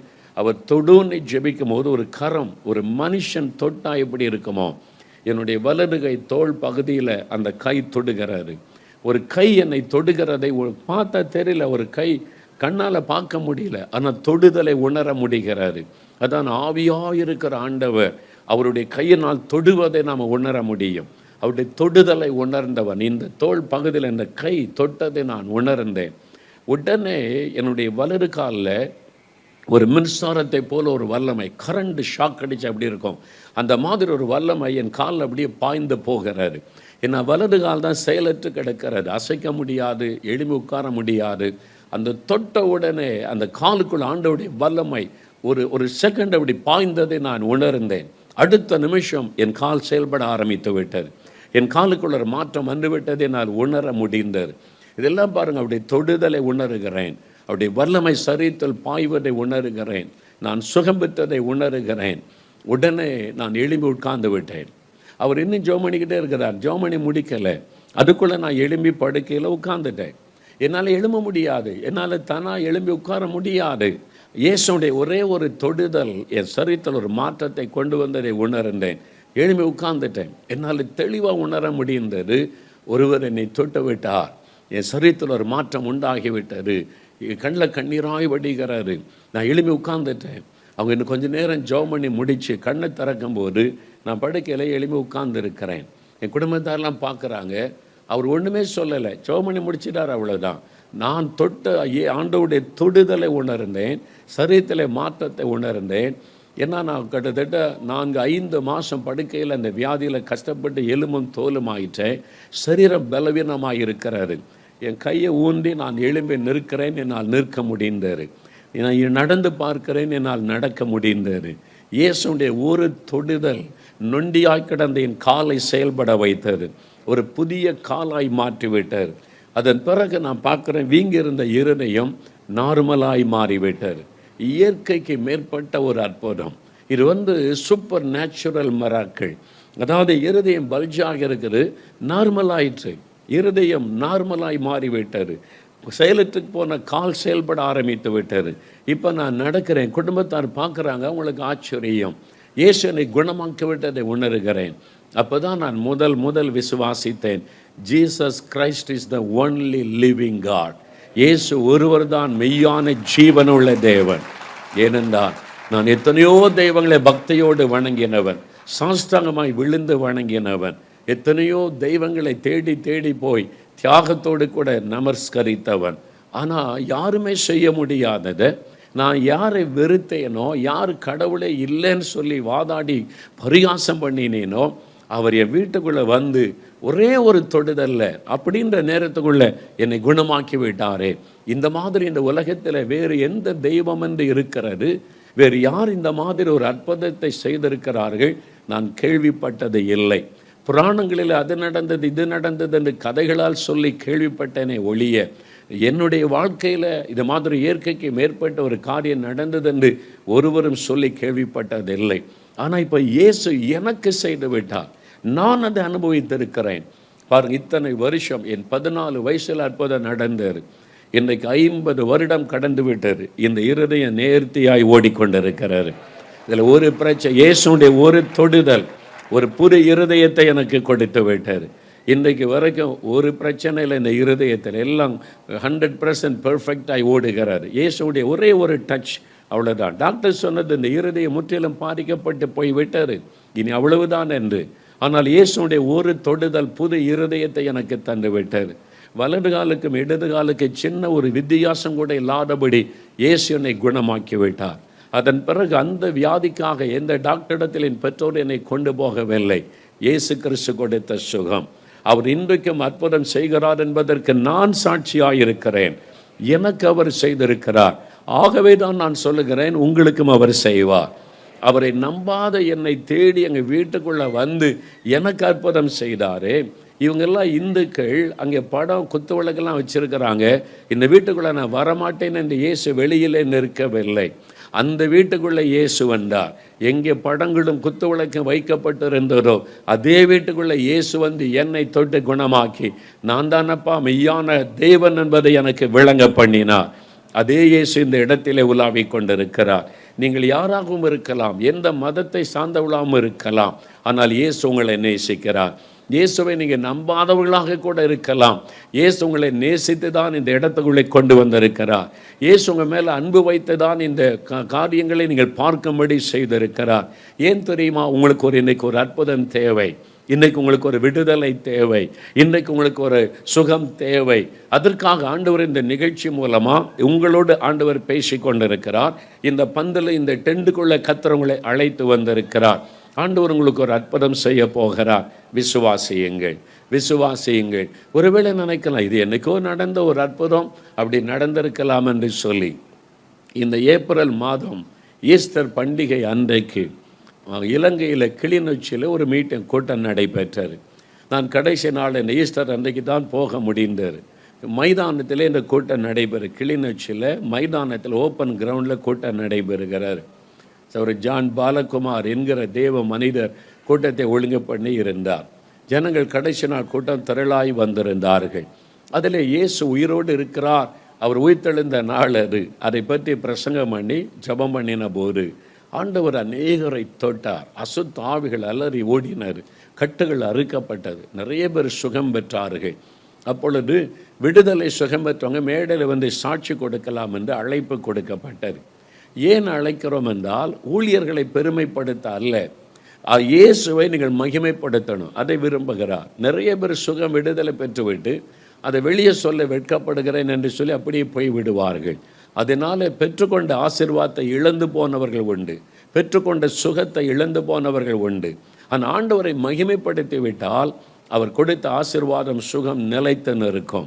என்னால் இயேசுவை மகிமைப்படுத்துவதைத்தான் அவர் விரும்புகிறார். இன்றைக்கு உங்களை தொடப்போகிறார், உங்களுக்கு அற்புதம் நடக்க போகிறது, விடுதலை பெறுவீர்கள். நீங்கள் வந்து தைரியமாக இயேசு எனக்கு இதை செய்தார்னு சொல்லணும், அவ்வளோதான். அவரை மகிமைப்படுத்துவதை விரும்புகிறார். நான் அழைப்பு கொடுத்த போது சிலர் வந்து சாட்சி சொன்னாங்க. அதில் ஒரு சாட்சி என்னால் மறக்க முடியாது. ஒரு வாலிபன் வந்தான், அவனுக்கு ஒரு 20-21 வயது இருக்கும், இளம் வாலிபன். அந்த கிளிநொச்சியில் மேடையில் இந்த வாலிபன் ஏறி வந்தான். அவன் வந்து சொன்னான், நான் கிறிஸ்தவன் அல்ல. அதான் முதல் வார்த்தை, நான் கிறிஸ்தவன் அல்ல, இயேசுவை பரிகாசம் பண்ணுகிறவன். அதையும் சொன்னான், இயேசுவை நம்பாதவன், கிறிஸ்தவர்களை பரிகாசம் பண்ணுகிறவன், கிறிஸ்தவர்களை எதிர்க்கிறவன். இந்த மைதானத்தில் கூட்டம் நடந்த போது இதெல்லாம் நான் விரும்பலை, எதிர்த்தேன். ஆனால் பெரிய கூட்டத்தை பார்த்த உடனே என்னதான் நடக்கிற, இவ்வளோ பேர் வந்திருக்கிறாங்களேன்னு நான் கூட்டத்தில் வந்து நின்று கொண்டிருந்தேன். இங்கே கொடுக்கப்பட்ட அந்த வார்த்தைகளை கவனமாய் கேட்டேன். இதெல்லாம் உண்மையா, இவர் சொல்கிறதெல்லாம் என் ஆச்சரியமாய் கேட்டு கொண்டிருந்தேன். கடைசியில் ஜெபம் பண்ணுங்க இயேசுவை நோக்கின போது நான் பார்த்தேன், எல்லாரும் ஜெபிக்கிறாங்க, இயேசுவை சுகந்தாரும் விடுதலை தாரும் ஜெபிக்கிறாங்க. அதை பார்த்த உடனே நானும் ஜெபிக்கணும்னு ஒரு எண்ணம் வந்தது. என்ன காரியம் என்று சொன்னபோது அந்த வாலிபன் மேடையில் சொன்னான், அந்த எனக்கு ஒரு கண் தெரியாது, பிறக்கும் போதே ஒரு கண்ணில் தான் பார்வை, பிறவியிலிருந்தே ஒரு கண்ணில் பார்வை கிடையாது, ஒரு கண்ணில் தான் பார்வை. அந்த பிறவி குருடு, இது ஒன்றும் செய்ய முடியாதுன்னு டாக்டர் சொல்லினால ஒரு கண்ணில் நான் வாழ்ந்து கொண்டிருந்தேன். என்னன்னா இயேசு அற்புதம் செய்கிறாங்கன்னு சொல்கிறாங்களே, அப்போ இந்த கண் எனக்கு பிறவிலேருந்தே தெரியாது. குருடர்களுக்கு இயேசு பார்வை கொடுக்கிறது உண்மைன்னா என் கண்ணில் பார்வை கொடுக்க முடியுமேன்னு சொல்லி அந்த ஊழியர் ஒரு மேடையில் என்ன அவருக்கு முன்ன பின்னே தெரியாது. அந்த தம்பி இல்லை தான் ஃபஸ்ட் டைம் பார்க்குறார். அப்போ இந்தியாவிலேருந்து வந்திருக்கிற ஊழியக்காரர் என்று அவர் சொல்கிறாரு, நீ பார்வை இல்லாத கண்ணில் கை வைத்து நான் இயேசுவை நோக்கி, அப்போ தான் ஃபஸ்ட்டு டைமாக இயேசுவே எனக்கு கண் பார்வை தாங்களே அப்படின்னு ஜெபம் பண்ணாராம். இவன் எப்பண்டா என்னை கூப்பிடுவான்னு கர்த்தர் பார்த்து கொண்டே இருந்தார். இயேசுன்ற நாமத்தை சொன்ன உடனே ஆண்டவருடைய கரம் தொட்டார். அவன் சொன்னான், என் கண் திறக்கப்பட்டு விட்டார். பிறவிலேயே ஒரு கண் எனக்கு தெரியாது, இப்போ நான் தெளிவாக பார்க்குறேன், என்னால் நம்ப முடியல. இப்படிலாம் அற்புதம் செய்வாரா இயேசு கிறிஸ்து, இப்படிலாம் அற்புதம் செய்கிறவரா இயேசுன்னு சொல்லி மேடையில் எல்லாம் பதிவு செய்யப்பட்டு இருக்கிறாரு. நான் சும்மா கதை சொல்லலை, எல்லாம் நாங்கள் பதிவு செய்திருக்கிறோம். அந்த சாட்சியெல்லாம் என்கிட்ட வீடியோவில் இருக்கிறாரு. அவன் ஆச்சரியமாக சொன்னான் எல்லாருக்கும் மத்தியில், இந்த மாதிரி இயேசுனை கண் பார்வை எப்படி நடந்தது அந்த அற்புதம். நான் மேலே கை வைக்கவும் இல்லை, அவனுக்கு அந்த பிரத்யேகமாக ஜெபிக்கவும் இல்லை. இயேசுவை நோக்கி கூப்பிடுன்னு சொல்லி கொடுத்தேன், அவ்வளவுதான். அவன் கையை வைத்து ஜெபித்தான், இயேசுவை என்னை குணமாக்கும் என்று. அற்புதத்தை பெறுகிற வழி நீங்கள் ஊழியக்காரனை பார்த்து கொண்டு இருக்க வரைக்கும் அற்புதம் நடக்காது. இந்த மோகலாஸ் ஏதாவது நமக்கு செய்வான்னு பார்த்துக்கிட்டு இருந்தால் ஒரு அற்புதத்தை நீங்கள் பெற முடியாது. இயேசுவின் பக்கமாக உங்களுடைய இருதயம் திரும்பணும். இயேசுவை நோக்கி நீங்கள் ஜெபிக்க ஆரம்பிக்கணும். இயேசுவே என்னை தொடும், இயேசுவே எனக்கு அற்புதம் செய்யும், என் நாமத்தினால் எதை கேட்டாலும் செய்வேன் என்று வாக்கு கொடுத்திருக்கிறார். அப்படி நீங்கள் கேட்டால் ஆண்டவர் அற்புதம் செய்வார். இன்றைக்கு இந்த இடத்தில் அற்புதம் செய்வார். உங்களுக்கு ஏதோ ஒரு காரியத்தில் அற்புதம் தேவை.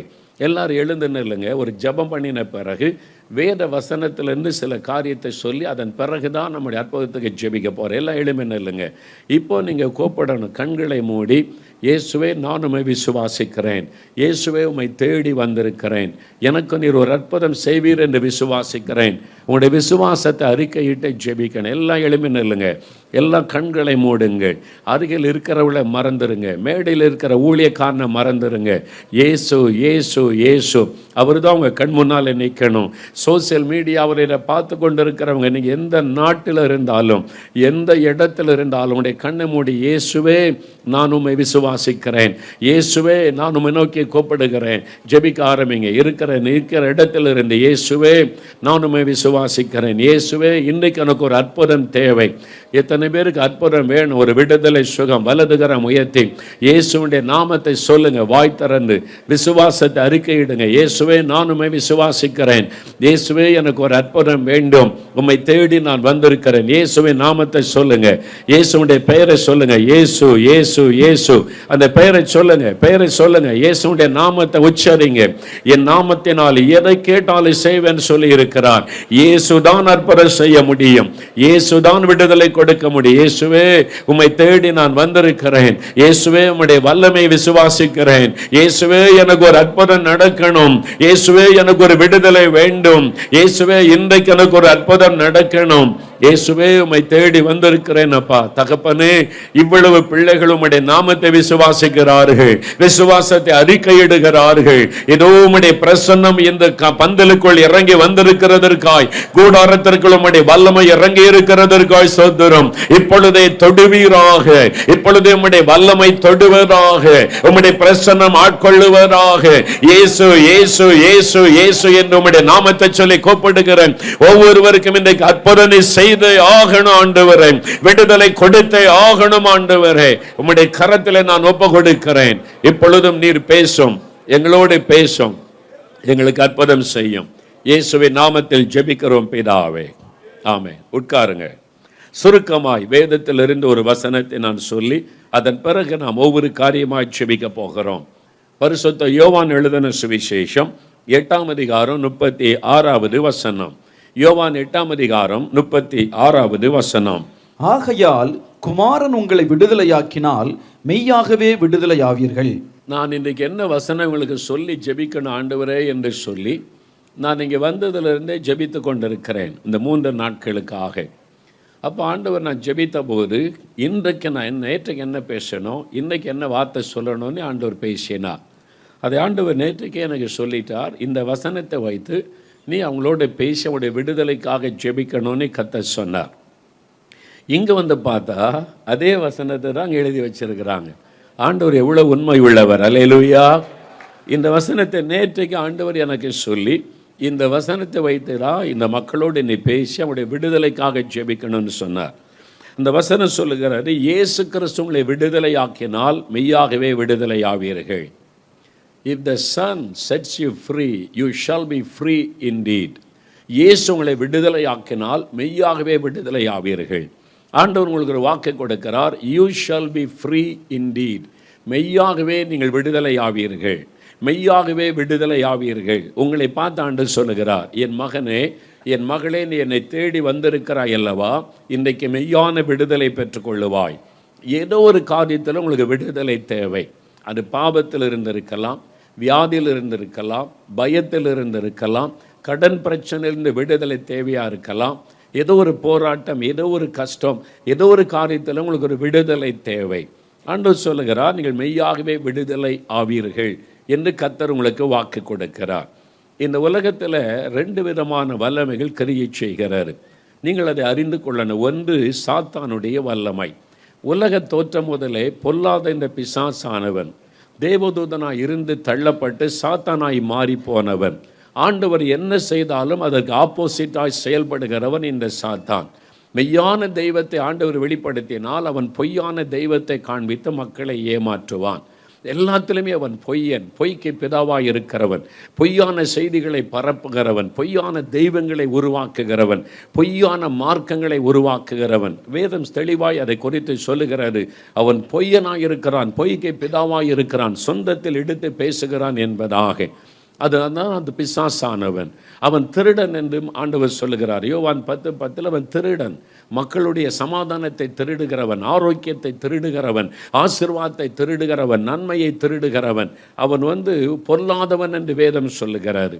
அந்த தீய வல்லமை அவன்தான் மனிதனை அடிமைப்படுத்துகிறவன். மனிதர்களை பலவிதமான வேதனையில் அடிமைப்படுத்தி வேதனைப்படுத்துகிறவன் பிசாசானவன். அதனால தான் நம்ம கவனமாக இருக்கணும். ஒரு வியாதி வந்துட்டு ஆண்டவர் ஏன் எனக்கு இந்த வியாதியை தந்தார் சிலர் சொல்லுவாங்க. ஆண்டவர் வியாதியை கொடுக்கறது இல்லை. ஆண்டவர் ஏயா எனக்கு இந்த துக்கத்தை கொடுத்தாரு.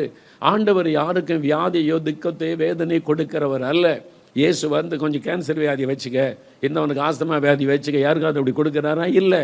நீங்கள் தவறாக சொல்லாதுங்க. உங்களுடைய தவறான வார்த்தை உங்களுடைய வாழ்க்கையில் சாபத்தை கொண்டு வந்து விடும். இயேசு நன்மை மாத்திரம் செய்கிறவர்.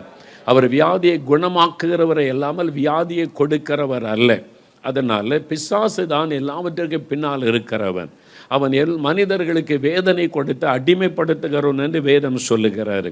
அவனு மறைவாயிருந்து செயல்படுகிறவன், தன்னை தெய்வமாய் காண்பித்துக் கொள்ளுகிறவன், தன்னை வல்லமை உள்ளவனைப் போல காண்பித்துக் கொள்ளுகிறவன், மனிதர்களை அடிமைப்படுத்த தந்திரமான பல காரியங்களை கையாளுகிறவன். இயேசு தன்னை மெய்யான ஒளி என்று சொன்னால் அவன் பொய்யான ஒளிகளை காண்பித்து மக்களை வஞ்சிக்கிறவன். இது மாதிரி வேதத்தில் சொல்லப்பட்டதை கவனித்தால் அவன் எல்லாத்துக்கும் டூப்ளிகேட்டை உண்டாக்குகிறவன், பொய்யானவர்கள் உருவாக்குகிறவன், மனிதர்களை ஏமாற்றி அடிமைப்படுத்தி வஞ்சிக்கிறவன். அவன் தங்களை மோட்சத்திற்கு கொண்டு போவதை போல காண்பித்து நரகத்திற்கு கொண்டு போகிறவன். இதான் பிசாசனுடைய தந்திரம். நீங்கள் அதை கொஞ்சம் கவனித்து பார்த்தாலே உங்களுக்கு விவரம் புரிந்துவிடும். கொஞ்சம் யோசித்து பார்த்தாலே இது தெய்வமாக இருக்க முடியுமா, இது உண்மையாக இருக்க முடியுமா, இல்லை முன்னோர் சொல்லிட்டாங்க அதை நம்பணும்னு சொல்லிட்டு குருட்டுத்தனமாய் நம்பிக்கை வைத்தால் அவன் ஏமாற்றி விடுவான். எதையும் ஆராய்ந்து பாருங்கள், நீங்களே சோதித்து பாருங்கள். செல்ஃபோன் வாங்கினா அப்பா சொல்லிட்டார் அம்மா சொல்லிட்டாங்கன்னு யாராவது வாங்குறீங்களா? நீங்கள் பார்த்து என்னென்ன இருக்குன்னு தட்டி பார்த்து சோதிச்சு பார்த்து இதில் அது இருக்குது இது இருக்குன்னு வாங்க. ஒரு செல்ஃபோனுக்கு அவ்வளோ ஆராய்ச்சி பண்ணுறீங்களே, நீங்கள் வணங்குகிற தெய்வம் உண்மையானதா, பரிசுத்தம் உள்ளதா, அந்த தெய்வம் எனக்காக என்ன செய்கிறது, இந்த தெய்வத்தின் மூலமாக நான் விடுதலை பெற முடியுமா, சமாதானம் பெற முடியுமா? யோசிங்க. ஏதோ முன்னோர் சொன்னாங்க, அந்த காலத்தில் சொன்னாங்க, மற்றதுக்கெல்லாம் அந்த காலத்தில் உள்ளது நீங்கள் இப்போ பின்பற்றுவதில்லை. அப்பா அம்மாவை பார்த்து சொல்கிறீங்க, நீங்களாம் அந்த காலம் மாறிவிட்டார், இப்போ நாங்கள் ரொம்ப யோசிக்கிறேன்னு சொல்கிறீங்களே. நீங்கள் வணங்குகிற தெய்வத்தை குறித்தும் யோசிக்க ஆரம்பிங்க, சிந்திக்க ஆரம்பிங்க. அப்பொழுது உங்களுக்கு தெரிந்துவிடும் எது மெய் எது பொய் என்பது உங்களுக்கு தெளிவாக தெரிந்துவிடும். என்றால் இந்த உலகத்தில் 2 விதமான வல்லமை கிரியை செய்கிறாரு. ஒன்று சாத்தானுடைய வல்லமை, அவனும் தன்னை தெய்வமாய் காண்பிக்கிறான். மக்களை வஞ்சித்து ஏமாற்றுவதற்காக ஆண்டவர் என்னெல்லாம் செய்கிறாரோ அதையெல்லாம் தான் செய்வதைப் போல ஏமாற்றி மக்களை வஞ்சிக்கிறவன். அவன்தான் மக்களை அடிமைப்படுத்துகிறவன் என்று வேதம் சொல்லுகிறாரு. இன்னொரு பக்கம் தேவனுடைய வல்லமை கிரியை செய்கிறாரு. தேவன் விடுதலை கொடுக்கிறவர், யாரையும் அடிமைப்படுத்துவதை விரும்பாதவர், விடுதலை கொடுக்கிறவர். அதற்காகத்தான் தேவன் மனிதனாக இந்த உலகத்தில் மனிதர்களை இந்த பொல்லாத பிசாசின் பிடியிலிருந்து விடுதலையாக்கி மகிழ்ச்சியோடு வாழ வைப்பதற்காக இயேசுவாக இந்த உலகத்தில் அவதரித்து வந்தார். அவர் வந்தபோது லூக்கா 4:18 சொல்லுகிறார், இதோ கர்த்தருடைய ஆவியானவர் என் மேல் இருக்கிறார், சிறைப்பட்டவளுக்கு விடுதலை கோர, சாத்தானால் சிறைப்படுத்தி அடிமையாக்கப்பட்ட மக்களுக்கு விடுதலை கொண்டு வர அவர் இயேசுவாக இந்த உலகத்தில் வந்தார் என்பதை வேத வசனத்தில் தெளிவாக நாம் பார்க்கிறோம். அந்த இயேசு சொல்லுகிறார், அவர் விடுதலை ஆக்கினால் மெய்யாகவே விடுதலை ஆவீர்கள். என்ன அர்த்தம்? இயேசு சொல்லுகிறார், நான் உங்களை விடுதலை ஆக்கினால் மெய்யாகவே விடுதலை ஆவீர்கள். சாத்தான் எப்படி அடிமைப்படுத்துகிறான், இயேசு எப்படி விடுதலை தருகிறார், வெகு சுருக்கமாக நீங்கள் அறிந்து கொள்ளும்படி சொல்லி நான் செபிக்க போகிறேன். ஒரு 3 காரியம் நமக்கு தெரிந்திருக்க வேண்டும். 1 தெசலோனிக்கேயர் 5:23 வாசிக்கும் போது, மனிதன் ஆவி ஆத்மா சரீரம் என்ற 3 பகுதிகளை உடையவன். நாம் சரீரத்தை பார்க்கிறோம். இந்த சரீரம் நம்ம ஒவ்வொருவருக்கும் சரீரம் இருக்கிறாரு. மெயினாக அந்த சரீரத்தை மாத்திரம் பார்க்கிறோம். ஆனால் பார்க்க முடியாத 2 நமக்குள் இருக்கிறது. ஒன்று நம்முடைய ஆவி, அதான் நம்முடைய ஜீவன், நம்முடைய ஆவி இருக்கிறாரு. ஆவி போய்த்தா சரீரம் உள்ளது அழுகி போய்விடும், அது அடக்கம் தான் பண்ணணும். அந்த ஆவி தான் நமக்குள்ளே இருக்கிறது, ஆவிக்குரிய மனிதன், உள்ளே இருக்கிற மெய்யான ஒரு ஆவிக்குரிய மனிதன் என்று வேதம் சொல்லுகிறார். இன்னொன்று இருக்கிறது ஆத்மா, அதைத்தான் இருதயம் என்று சொல்லுகிறோம். அதுதான் உணர்வு, தேவ சித்தம், காரியங்களை உணர்ந்து கொள்ளுகிறாரு. அதில் வியாகுலம், வருத்தம், சந்தோஷம் எல்லாமே அந்த ஆத்மாவிலே தான் வருகிறாரு. அப்போ மனிதன் ஆவி ஆத்மா சரீரம் என்ற 3 பகுதிகளை உடையவன். அந்த ஆத்மா தான் தெய்வத்தை தேடுகிறது, தெய்வத்தின் மூலமாய் வருகிற சமாதானத்தை சந்தோஷத்தை அனுபவிக்கிறது. அதனுடைய வெளிப்பாடு நம்முடைய சரீரத்தில் வெளிப்படும். அப்போ மனிதன் ஆவி ஆத்மா சரீரம் என்ற 3 பகுதிகளை உடையவன். இந்த 3 பகுதிகளையும் சாத்தான் அடிமைப்படுத்த விரும்புகிறான். சிலரை ஒரு பகுதியில் அடிமைப்படுத்தி விடுவான், சிலரை 2 பகுதியில் அடிமைப்படுத்தி விடுவான், சிலரை 3 பகுதியிலும் அடிமையாக்கி தன்னுடைய சிறைக்குள்ளே வைத்துக் கொள்ளுவான். இது சாத்தானுடைய வந்துடும். அப்போ அந்த 3 காரியத்தில் உங்களுக்கு எந்த காரியத்தில் விடுதலை தேவை, நீங்கள் அதை தெளிவாக அறிந்து கொண்டு ஜெபிக்கும் போது அந்த இடத்துல விடுதலை பெற்றுக்கொள்ள முடியும். ஆக வேகமாக இந்த 3 காரியத்தை சொல்லுகிறேன். முதலாவது, பரிசுத்த யோவான் 8:34 இயேசு ஒரு காரியத்தை சொல்லுகிறார் பாருங்கள். பாவம் செய்கிறவன் எவனும் பாவத்திற்கு அடிமையாயிருக்கிறான். பாவம் ஒரு மனிதனுடைய ஆத்மாவை கரைப்படுத்தி ஒரு மனிதனுடைய ஆத்மாவை அடிமைத்தனத்துக்குள் கொண்டு வந்து விடுகிறார். சாத்தான் முதலாவது ஒரு மனிதனை அடிமைப்படுத்துகிற காரியம், ஒரு மனிதனை பாவத்துக்குள் ஆக்கிவிட்டால் அவனுடைய ஆத்மா மரித்து விடும், அவனுடைய ஆத்மா கரைப்பட்டு விடும். அவன் தேவனோடு தொடர்பு கொள்ள முடியாது, தேவனோடு ஐக்கியப்பட முடியாது, மெய்யான சமாதானத்தை பெற முடியாது. அவனை பாவத்துக்குள்ளே அடிமையாக்கி அவனை வேதனைப்படுத்துவது சாத்தானுடைய முதலாவது திட்டம். அதனால தான் ஆதாமும் ஏவாளும் தேவனுடைய சாயலில் சந்தோஷமாக ஜீவ ஆத்மா, அவனுடைய ஆத்மா உயிர் பெற்று இருந்தது, மகிழ்ச்சியாக இருந்தாங்க, தேவனோடு பேசினாங்க, தேவனோடு நடந்தார்கள். சாத்தான் அதை பார்க்கிறான், பொறாமையினால் எழும்புகிறான், இந்த மனிதர்களை வேதனைப்படுத்தணும்னு சொல்லி பாவம் செய்ய வைத்து அவளை கீழ்ப்படியாமைக்குள்ளே கொண்டு போய் அப்படி ஆத்மா மரித்து விட்டார். இப்போ தேவனோடு தொடர்பு கொள்ள முடியல, பேச முடியலை, சந்தோஷத்தை இழந்து விட்டார்கள். அப்போ பாவத்தின் சம்பள மரணம் என்பது சரீர மரணம் அல்ல, ஆத்ம மரணம். அந்த ஆத்மா மரித்து விட்டால் அந்த ஆத்மாவில் தேவனை நம்ம தரிசிக்க முடியாது, பேச முடியாது. அதனால நம்முடைய சந்தோஷம், சமாதானம் எல்லாம் இழந்து போய்விடும். இதுதான் சாத்தானுடைய தந்திரமான ஒரு காரியம். அதை நீங்கள் முதலாவது அறிந்து கொள்ளணும். இன்றைக்கி ஏதோ ஒரு பாவ பழக்கத்தில் சாத்தான் உங்களை அடிமைப்படுத்தி வைத்திருக்கலாம். ஒரு முறை மதுபானத்து பழக்கம் உள்ள ஒரு சகோதரரை சந்தித்தேன். ஐயா, எனக்கு ஒரு விடுதலை வேணும், ஜெபம் பண்ணுங்கன்னு சொன்னார். நான் சொன்னேன், நீங்கள் குடிக்கிற தப்புன்னு தெரியுது, இது பாவம்னு தெரியுது, விட்டுற வேண்டியதானே அப்படின்னு கேட்டால், விடணும்னு நான் விரும்புகிறேன் ஐயா. காலையில் எழும்பும்போது கூட, ஐயோ நான் தப்பு பண்ணிட்டேனே, ராத்திரி குடிச்சிட்டேனே, இனிமே குடிக்கக்கூடாது, குடித்தா என் சரீரம் பாதிக்கப்படுது, என் மனைவி பிள்ளைகள் பாதிக்கப்படுறாங்க, எல்லாருக்கும் வருத்தம், அதனால நான் குடிக்கக்கூடாது, ஆண்டவரே எனக்கு உதவி செய்யுங்கப்பா அப்படின்னு நான் ஜெபிக்கிறேன். வேலைக்கு போகும்போது டெய்லி காலையில் தான் தீர்மானம், இனி குடிக்கக்கூடாது. வேலைக்கு போகிறேன், வேலைக்கு போயிட்டு வரும்போது வரைக்கும் எனக்கு ஒன்றும் இல்லை. வேலை முடிச்சுட்டு வீட்டுக்கு வரும்போது சாயங்காலத்தில் அந்த நேரம் வீட்டுக்கு கூட வந்துடுவேன். அந்த குறிப்பிட்ட டைம் வந்த உடனே எனக்குள்ள ஒரு ஏவுதல் வருது, எனக்குள்ள ஒரு தாகம், குடிக்கணுன்ற தாகம் உண்டாகுது, எனக்குள்ள இந்த ஏதோ ஒரு வல்லமை என்னை தூண்டுது. சாரை கடைக்கு போ, மதுபான கடைக்கு போ, குடி, என்னால் இருக்க முடியல, என்னென்னவோ முயற்சி பண்ணி பார்த்தாலும் முடியலை. என்னை அறியாமல் நான் தள்ளப்பட்டு, ஒரு சக்தியினால் தள்ளப்பட்டு நான் போய் குடித்தாதான் அப்புறம் நிம்மதியாக இருக்க முடியும். இல்லாட்ட எனக்கு எரிச்சலும் கோபமாக வருது, ஒரு மாதிரி நான் அன்கம்ஃபர்டபுளாக இருக்கிறேன், ஏதோ ஒரு வல்லமை தாங்க என்னை அப்படி பண்ணுது என்பதாய் சொன்னார். இதைத்தான் இயேசு சொன்னார். பாவம் செய்கிறவன் பாவத்துக்கு அடிமையாக இருக்கிறான். ஒரு பாவம் மனிதனை அடிமையாக்கி விடுகிறாரு.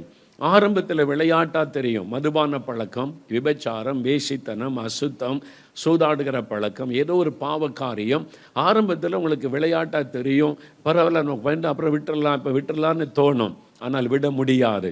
நீங்கள் விட நினைக்கும் போது அது உங்களை பிடித்து கொள்ளும். ஏன்னு சொன்னால் அதுக்கு ஒரு வல்லமை உண்டு. நீதிமொழிகள் 5:22 சொல்லுகிறது, பாவம் ஒரு மனிதனை கயிற்றை போல கட்டி விடுமா. வசனம் சொல்லுகிறது, பாவம் ஒரு மனிதனை கயிற்றை போல கட்டி அவனை அடிமையாக்கி விடுகிறது. காரணம் என்ன தெரியுமா? 1 யோவான் 3:8 வசனம் சொல்லுகிறது, பாவம் செய்கிறவன் பிசாசினால் உண்டாயிருக்கிறான். அதாவது பாவம் பிசாசினால் வருகிறது. ஒவ்வொரு பாவத்துக்கு பின்னாலும் பிசாசினுடைய வல்லமை மறைந்திருந்து செயல்படுகிறது. ஒரு மனிதன் மதுபானம் குடிக்கிறான் என்றால் குடிவெறியின் ஆவி அவனை குடிக்க வைத்து அவனை அடிமையாக்கி விடுகிறது. அவனுடைய வாழ்க்கை அதை அழித்து விடுகிறது, அவனுடைய சமாதானத்தை கெடுத்து விடுகிறது, குடும்பத்தை அழித்து விடுகிறது. அதுக்கு பின்னால் இருப்பது குடிவெறியின் ஆவி. ஒரு மனிதன் விபச்சார பாவத்திலே போய்கொண்டிருக்கிறான் என்றால் இச்சையின் ஆவி அவனுக்கு பின்னாலே நின்று அவனை இச்சைக்குள்ளாக்கி அந்த விபச்சார பாவத்திலே அவனை விழ வைத்து அவனுடைய வாழ்க்கையை அதை அழித்து விடுகிறது, சந்தோஷத்தை கெடுத்து விடுகிறது. அதே மாதிரி தான் அது பெருமையின் ஆவி, எரிச்சலின் ஆவி, கோபத்தின் ஆவி, கொலை வெறியின் ஆவி, விதவிதமான அந்த ஆவிகள் விதவிதமான பாவ சுபாவத்தை நமக்குள்ளே தூண்டி நம்முடைய சமாதானத்தை கெடுத்து, குடும்ப சமாதானத்தை கெடுத்து, நான் விடணும்னு நினைக்கிறேனால விட முடியல, வேண்டான்னு நினைக்கிற விட முடியல, ஐயோ இந்த பாவம் என்னை தொடருது, என் பணம்லாம் வீணாகுது, என் சந்தோஷம்லாம் போகுது, தெரிந்தாலும் அதை விட முடிவதில்லை. அது அடிமைப்படுத்தி விடுகிறது. ஏன்னா அதுக்கு பின்னால் ஒரு ஆவி இருக்கிறது என்று வேதம் நமக்கு சொல்லுகிறாரு. அதனால தான் இயேசு சிலுவையிலே மரித்து சாத்தானுடைய வல்லமையை முறித்தார். அவர் தான் ஒரு மனிதனுக்கு விடுதலை கொடுக்க முடியும். நீ எத்தனை பக்தியா, எத்தனை விரதம் இருந்து, எத்தனை இடத்துக்கு போனாலும் பீடி சிகரெட்டை கூட விட முடியல, மதுபானத்தை விட முடியல. ஏன்? இத்தனை வருஷமா பிரயாசப்பட்டு பக்தியாய் போய் விட முடியல. அதிலிருந்து அதுக்கு பின்னால் இருக்கிற ஆவி, அதிலிருந்து விடுதலை பெற ஒரே ஒரு வழிதான் உண்டு. சாத்தானை ஜெயித்த இயேசுவால் தான் விடுதலை கொடுக்க முடியும். ஆனால் அவர்கிட்ட வந்துட்டா மெய்யான விடுதலை. அந்த சகோதரர்கிட்ட சொன்னேன், சரி விடுதலை பெற விரும்புகிறீங்களா? ஆமையா, நான் விடுதலை பெற விரும்புகிறேன், இது எனக்கு வேண்டாம், எனக்காக ஜெபம் பண்ணுங்க. அப்போ நீங்கள் ஒப்பு கொடுக்கணும். இயேசுவே, இந்த பாவம் எனக்கு வேண்டாம், இது பாவம் என்று உணர்கிறேன், எனக்கு இந்த பாவத்திலிருந்து விடுதலை வேணும்னு நீங்கள் விசுவாசத்தோடு கேட்டால் விடுதலை தருவார். நான் விசுவாசிக்கிறேன். தன்னை ஒப்பு கொடுத்தார், இயேசுவுக்கு தன்னை அர்ப்பணித்தார். இயேசுவே, நீர் எனக்கு வேணும், என் உள்ளத்தில் வாரும், எனக்காக சிலுவையிலே மரித்து விடுதலை தாரும். நான் அவருக்காய் ஜெபித்த போது ஆண்டவருடைய வல்லமை இறங்கினார். ஆண்டவருடைய வல்லமை தொட்ட உடன் அந்த பாவ கட்டு அறுக்கப்பட்டார். அந்த மதுபான எண்ணத்தை கொண்டு வந்த ஆவி வெளியேறி போய்விட்டார். அதன் பிறகு அவரால் குடிக்க முடியல, அந்த சிந்தையே வரவில்லை. பூரணமான ஒரு விடுதலை. இயேசு பாவத்தை மன்னிக்கிறவர் மாத்திரம் அல்ல, பாவத்திலிருந்து விடுதலை தருகிறவர். இயேசுவால் மாத்திரம்தான் அதை செய்ய முடியும். என்னால் அவர் தான் நம்முடைய பாவத்திற்காக சிலுவையிலே மரித்து மீட்பை உண்டு பண்ணினவர். எனக்கு அன்பானவளை, இன்றைக்கு ஏதோ ஒரு பாவம் உங்களை தொடருகிறாரு. அது உங்களுடைய ரகசிய பாவமாக இருக்கலாம், கண்களின் நிச்சயம் இருக்கலாம், ஒரு தவறான தொடர்பாக இருக்கலாம். ஏதோ ஒரு பாவம்னு தெரிந்து விட முடியல, வெளியே சொல்லவும் முடியல. ஆனால் இயேசு இன்றைக்கு விடுதலை தருவார். அவர் உங்களை நேசிக்கிறார். பாவி என்று உங்களை புறமே தள்ளுவது இல்லை. இயேசுவே, நான் பலவீனம் உள்ளவன், இந்த பாவம் என்னை தொடருது, எனக்கு ஒரு விடுதலை வேணும்னு ஜெபித்தால் போதும், இன்றைக்கு ஆண்டவர் விடுதலை தருவார். நீங்கள் பாவத்தில் இந்த விடுதலை பெற்றுக்கொள்ளுவீங்க. அப்போ ஒரு மெய்யான சமாதானம் வரும், மெய்யான சந்தோஷம் வரும். அதுதான் ரட்சிப்பின் சந்தோஷம், பாவ மன்னிப்பின் சந்தோஷம். இதை பெற்றுக்கொள்ள கிறிஸ்துவ குடும்பத்தில் பிறந்தாலும் பாவத்திலிருந்து விடுதலை பெற்று பாவ மன்னிப்பின் சந்தோஷத்தை நீங்கள் பெறணும். கிறிஸ்துவ குடும்பத்தில் பிறந்து கிறிஸ்துவ பேர் வைக்கிறதுனால பலவத்து போக முடியாது. அவருடைய ரத்தத்தினால கழுவப்பட்ட அனுபவத்தை பெறணும். அந்த ஜென்ம சுபா பிறக்கும் போதே பாவம் தான். வசனம் சொல்லுகிறேன், தாய் என்னை பாவத்தில் கர்ப்பம் தரித்தாள். அந்த ஜென்ம பாவத்திலிருந்து விடுதலை பெற்றாதான் பரலோகத்துக்கு போக முடியும். அதைத்தான் மறுபிறப்பின் அனுபவம் என்று வேதம் சொல்லுகிறது. நீங்கள் எத்தனை பக்தி உழவுளாக இருந்தாலும் சரி, எவ்வளோ காணிக்க கொடுக்கிறவங்களாக இருந்தாலும் சரி, பாவத்தை விட்டு மனம் திரும்பி ரட்சிக்கப்பட்ட அனுபவத்தை கட்டாயம் பெற வேண்டும். அந்த விடுதலை ஆண்டவர் உங்களுக்கு கொடுக்க விரும்புகிறார். அப்போதான் அந்த ரட்சிப்பின் சந்தோஷம் உங்களுக்குள்ளே உண்டாக முடியும். முதலாவது, சாத்தான் பாவத்துக்கு அடிமைப்படுத்துகிறான், இயேசு விடுதலை கொடுக்கிறார். ரெண்டாவது பாருங்க, சாத்தான் நம்மை அடிமைப்படுத்துகிறது நம்முடைய சரீரம். நம்முடைய சரீரத்தில் வியாதி வந்துட்டால் சந்தோஷம் போயிடும், நமக்குள்ள பயம் வந்துடும், நம்முடைய மகிழ்ச்சி பாதிக்கப்படும், நம்முடைய குடும்பத்தின் சந்தோஷம் பாதிக்கப்படும். சரீரத்தை சிலர் ஆத்மாவில் ரட்சிக்கப்பட்டிருப்பாங்க, ரட்சிப்பின் சந்தோஷம் இருக்கும், சரீரத்தில் வியாதி வேதனை, அதில் கஷ்டப்படுவாங்க. இயேசு அதிலும் விடுதலை கொடுக்க அவர் விரும்புகிறார். அதனால தான் பிசாசின் வல்லமையில் அகப்பட்ட யாவரையும் குணமாக்குகிறவராக இயேசு சுற்றி தெரிந்தார் என்று அப்போஸ்தலர் 10:38 வாசிக்கிறோம். லூக்கா 13ஆம் அதிகாரம் 10 முதல் 16 வசனங்களை வாசிக்கும் போது, 18 வருஷமாக கூனியாக இருந்த ஒரு பெண், முதுகு வளைஞ்சிருக்குது, கூனியாக இருக்கிறாள், தரையை பார்த்து தான் நடக்கணும், நம்மை போல நிமிர்ந்து நடக்க முடியாது. ஆனால் தேவாலயத்துக்கு வருகிறாள், ஜெபாலயத்தில் வந்து கர்த்தரை ஆராதிக்க வந்திருக்கிறாள். அவள் பக்தி உள்ளவள். இயேசு அவளை குறித்து சொல்லும்போது ஆபிரகாமின் குமாரத்தின்னு சொல்லுகிறார். அப்படின்னா விசுவாசம் உள்ளவள், கர்த்தர் மேலே விசுவாச நம்பிக்கை உள்ளவள், ஜெபாலயத்திற்கு வந்திருக்கிறவள். ஆனால் 18 வருஷம் கூனியாக இருக்கிறாள். அது ஏதோ ஒரு வியாதி, நம்ம என்ன பண்ணுறது, ஆரம்பத்தில் பல டாக்டரோட வைத்தியர்களை பார்த்துருப்பா, சுகமாகலை, அப்படி தான் நினைத்தாள். ஆனால் இயேசு அறிந்து கொண்டார், இது ஒரு பொல்லாத ஆவி, இது பலவீனப்படுத்துகிற ஆவி அவருடைய சரீரத்தை கட்டி வைத்திருக்கிறது. அந்த அற்புதத்தை வாசித்து பார்த்தால் தெரியும். சாத்தான் 18 வருஷமாய் கட்டி வைத்திருந்த இவளை நான் அவிழ்த்து விட வேண்டியது அவசியம் அல்லவான்னு சொல்லுகிறார். அந்த வியாதி பலவீனத்தை கொண்டு வந்து சாத்தான் அவளை கட்டி வைத்திருந்தான். இருதயத்தில் விசுவாசம் உள்ளவள், கர்த்தர் மேலே விசுவாசம் உள்ள விசுவாசி, ஆபிரகாமின் குமாரத்தி. ஆனால் சரீரமோ பாதிக்கப்பட்டிருந்தது. சரீரத்தில் அந்த வியாதியின் கட்டு, நிமிர முடியாத கூனியாக இருந்தான். எனக்கு அன்பானவள், இன்றைக்கு ஒரு வேளை உங்களுடைய சரீரத்தில் ஒரு வியாதி, ஏதோ ஒரு நோய், ஏதோ ஒரு பலவீனம், ஏதோ ஒரு வலி உங்களை பாதித்து கொண்டிருக்கலாம். மருத்துவம் செய்த சுகம் உண்டாக மாட்டேங்குது. டாக்டர்கிட்ட போய் இவ்வளோ மருந்து சாப்பிட்ட சுகம் கிடைக்கல, என்ன பண்ணுறதுன்னு தெரியல.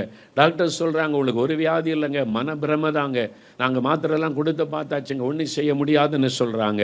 இல்லை அதுக்கு பின்னால் ஒரு பலவீனப்படுத்துகிற ஆவி, அந்த நோயை கொண்டு வருகிற ஆவி உங்களை அடிமையாக்கி வைத்திருக்கலாம். இன்றைக்கு உங்களுடைய சரீரத்தில் ஒரு விடுதலை தேவை. ஆண்டவர் இந்த விடுதலை உங்களுக்கு கொடுக்க போகிறார். நீங்கள் விசுவாசித்தால் இன்றைக்கு அந்த விடுதலை பெற்றுக்கொள்ளுவீங்க. அந்த வியாதியில் இந்த விடுதலை, நோயில் இந்த விடுதலை, கேன்சராக இருக்கலாம், ஆஸ்துமாவாக இருக்கலாம், ஆர்த்தரைட்டிஸாக இருக்கலாம், உங்களுடைய கிட்னி பாதிக்கப்பட்டு எந்த விதமான நோயாகவும் இருக்கலாம். ஆண்டவருடைய வல்லமை இறங்கும் போது உடனே உங்களுக்கு ஒரு விடுதலை உண்டாகும். நீங்கள் அதை பார்ப்பீர்கள்.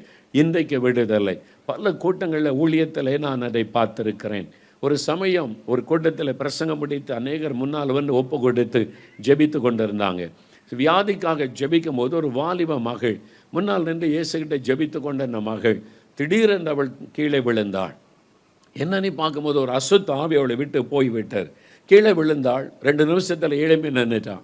அவளை நான் பார்க்குறேன். முன்ன மேடையில் இருக்கிற சாட்சி சொல்ல வந்து கூப்பிட்டா ஒரு மேடைக்கு வந்தாள்.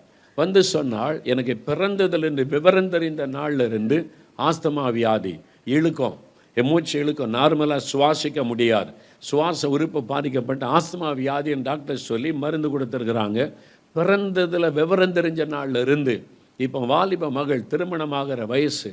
ஆனால் இப்போ வியாதிக்காக ஜெபிக்கும் போது நான் இருதயத்தில் கை வைத்து இயேசுவே என்னை குணமாக்கன்னு சொன்னேன். ஆண்டோடைய வல்லமை இறங்கின உடனே அவள் சொன்னாள், என்னை விட்டு ஒரு ஆவி வெளியேறி போச்சு, ஒரு ஈவில் ஸ்பிரிட் என்னை விட்டு வெளியேறி என்னை கீழே தள்ளிட்டு வெளியேறி போச்சு.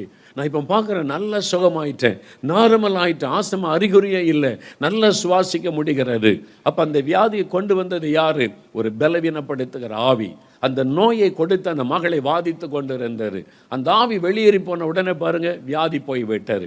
இந்த மாதிரி நிறைய பேர் சுகம் பெற்றதை என் ஊழிய பாதையிலே நான் பார்த்திருக்கிறேன்.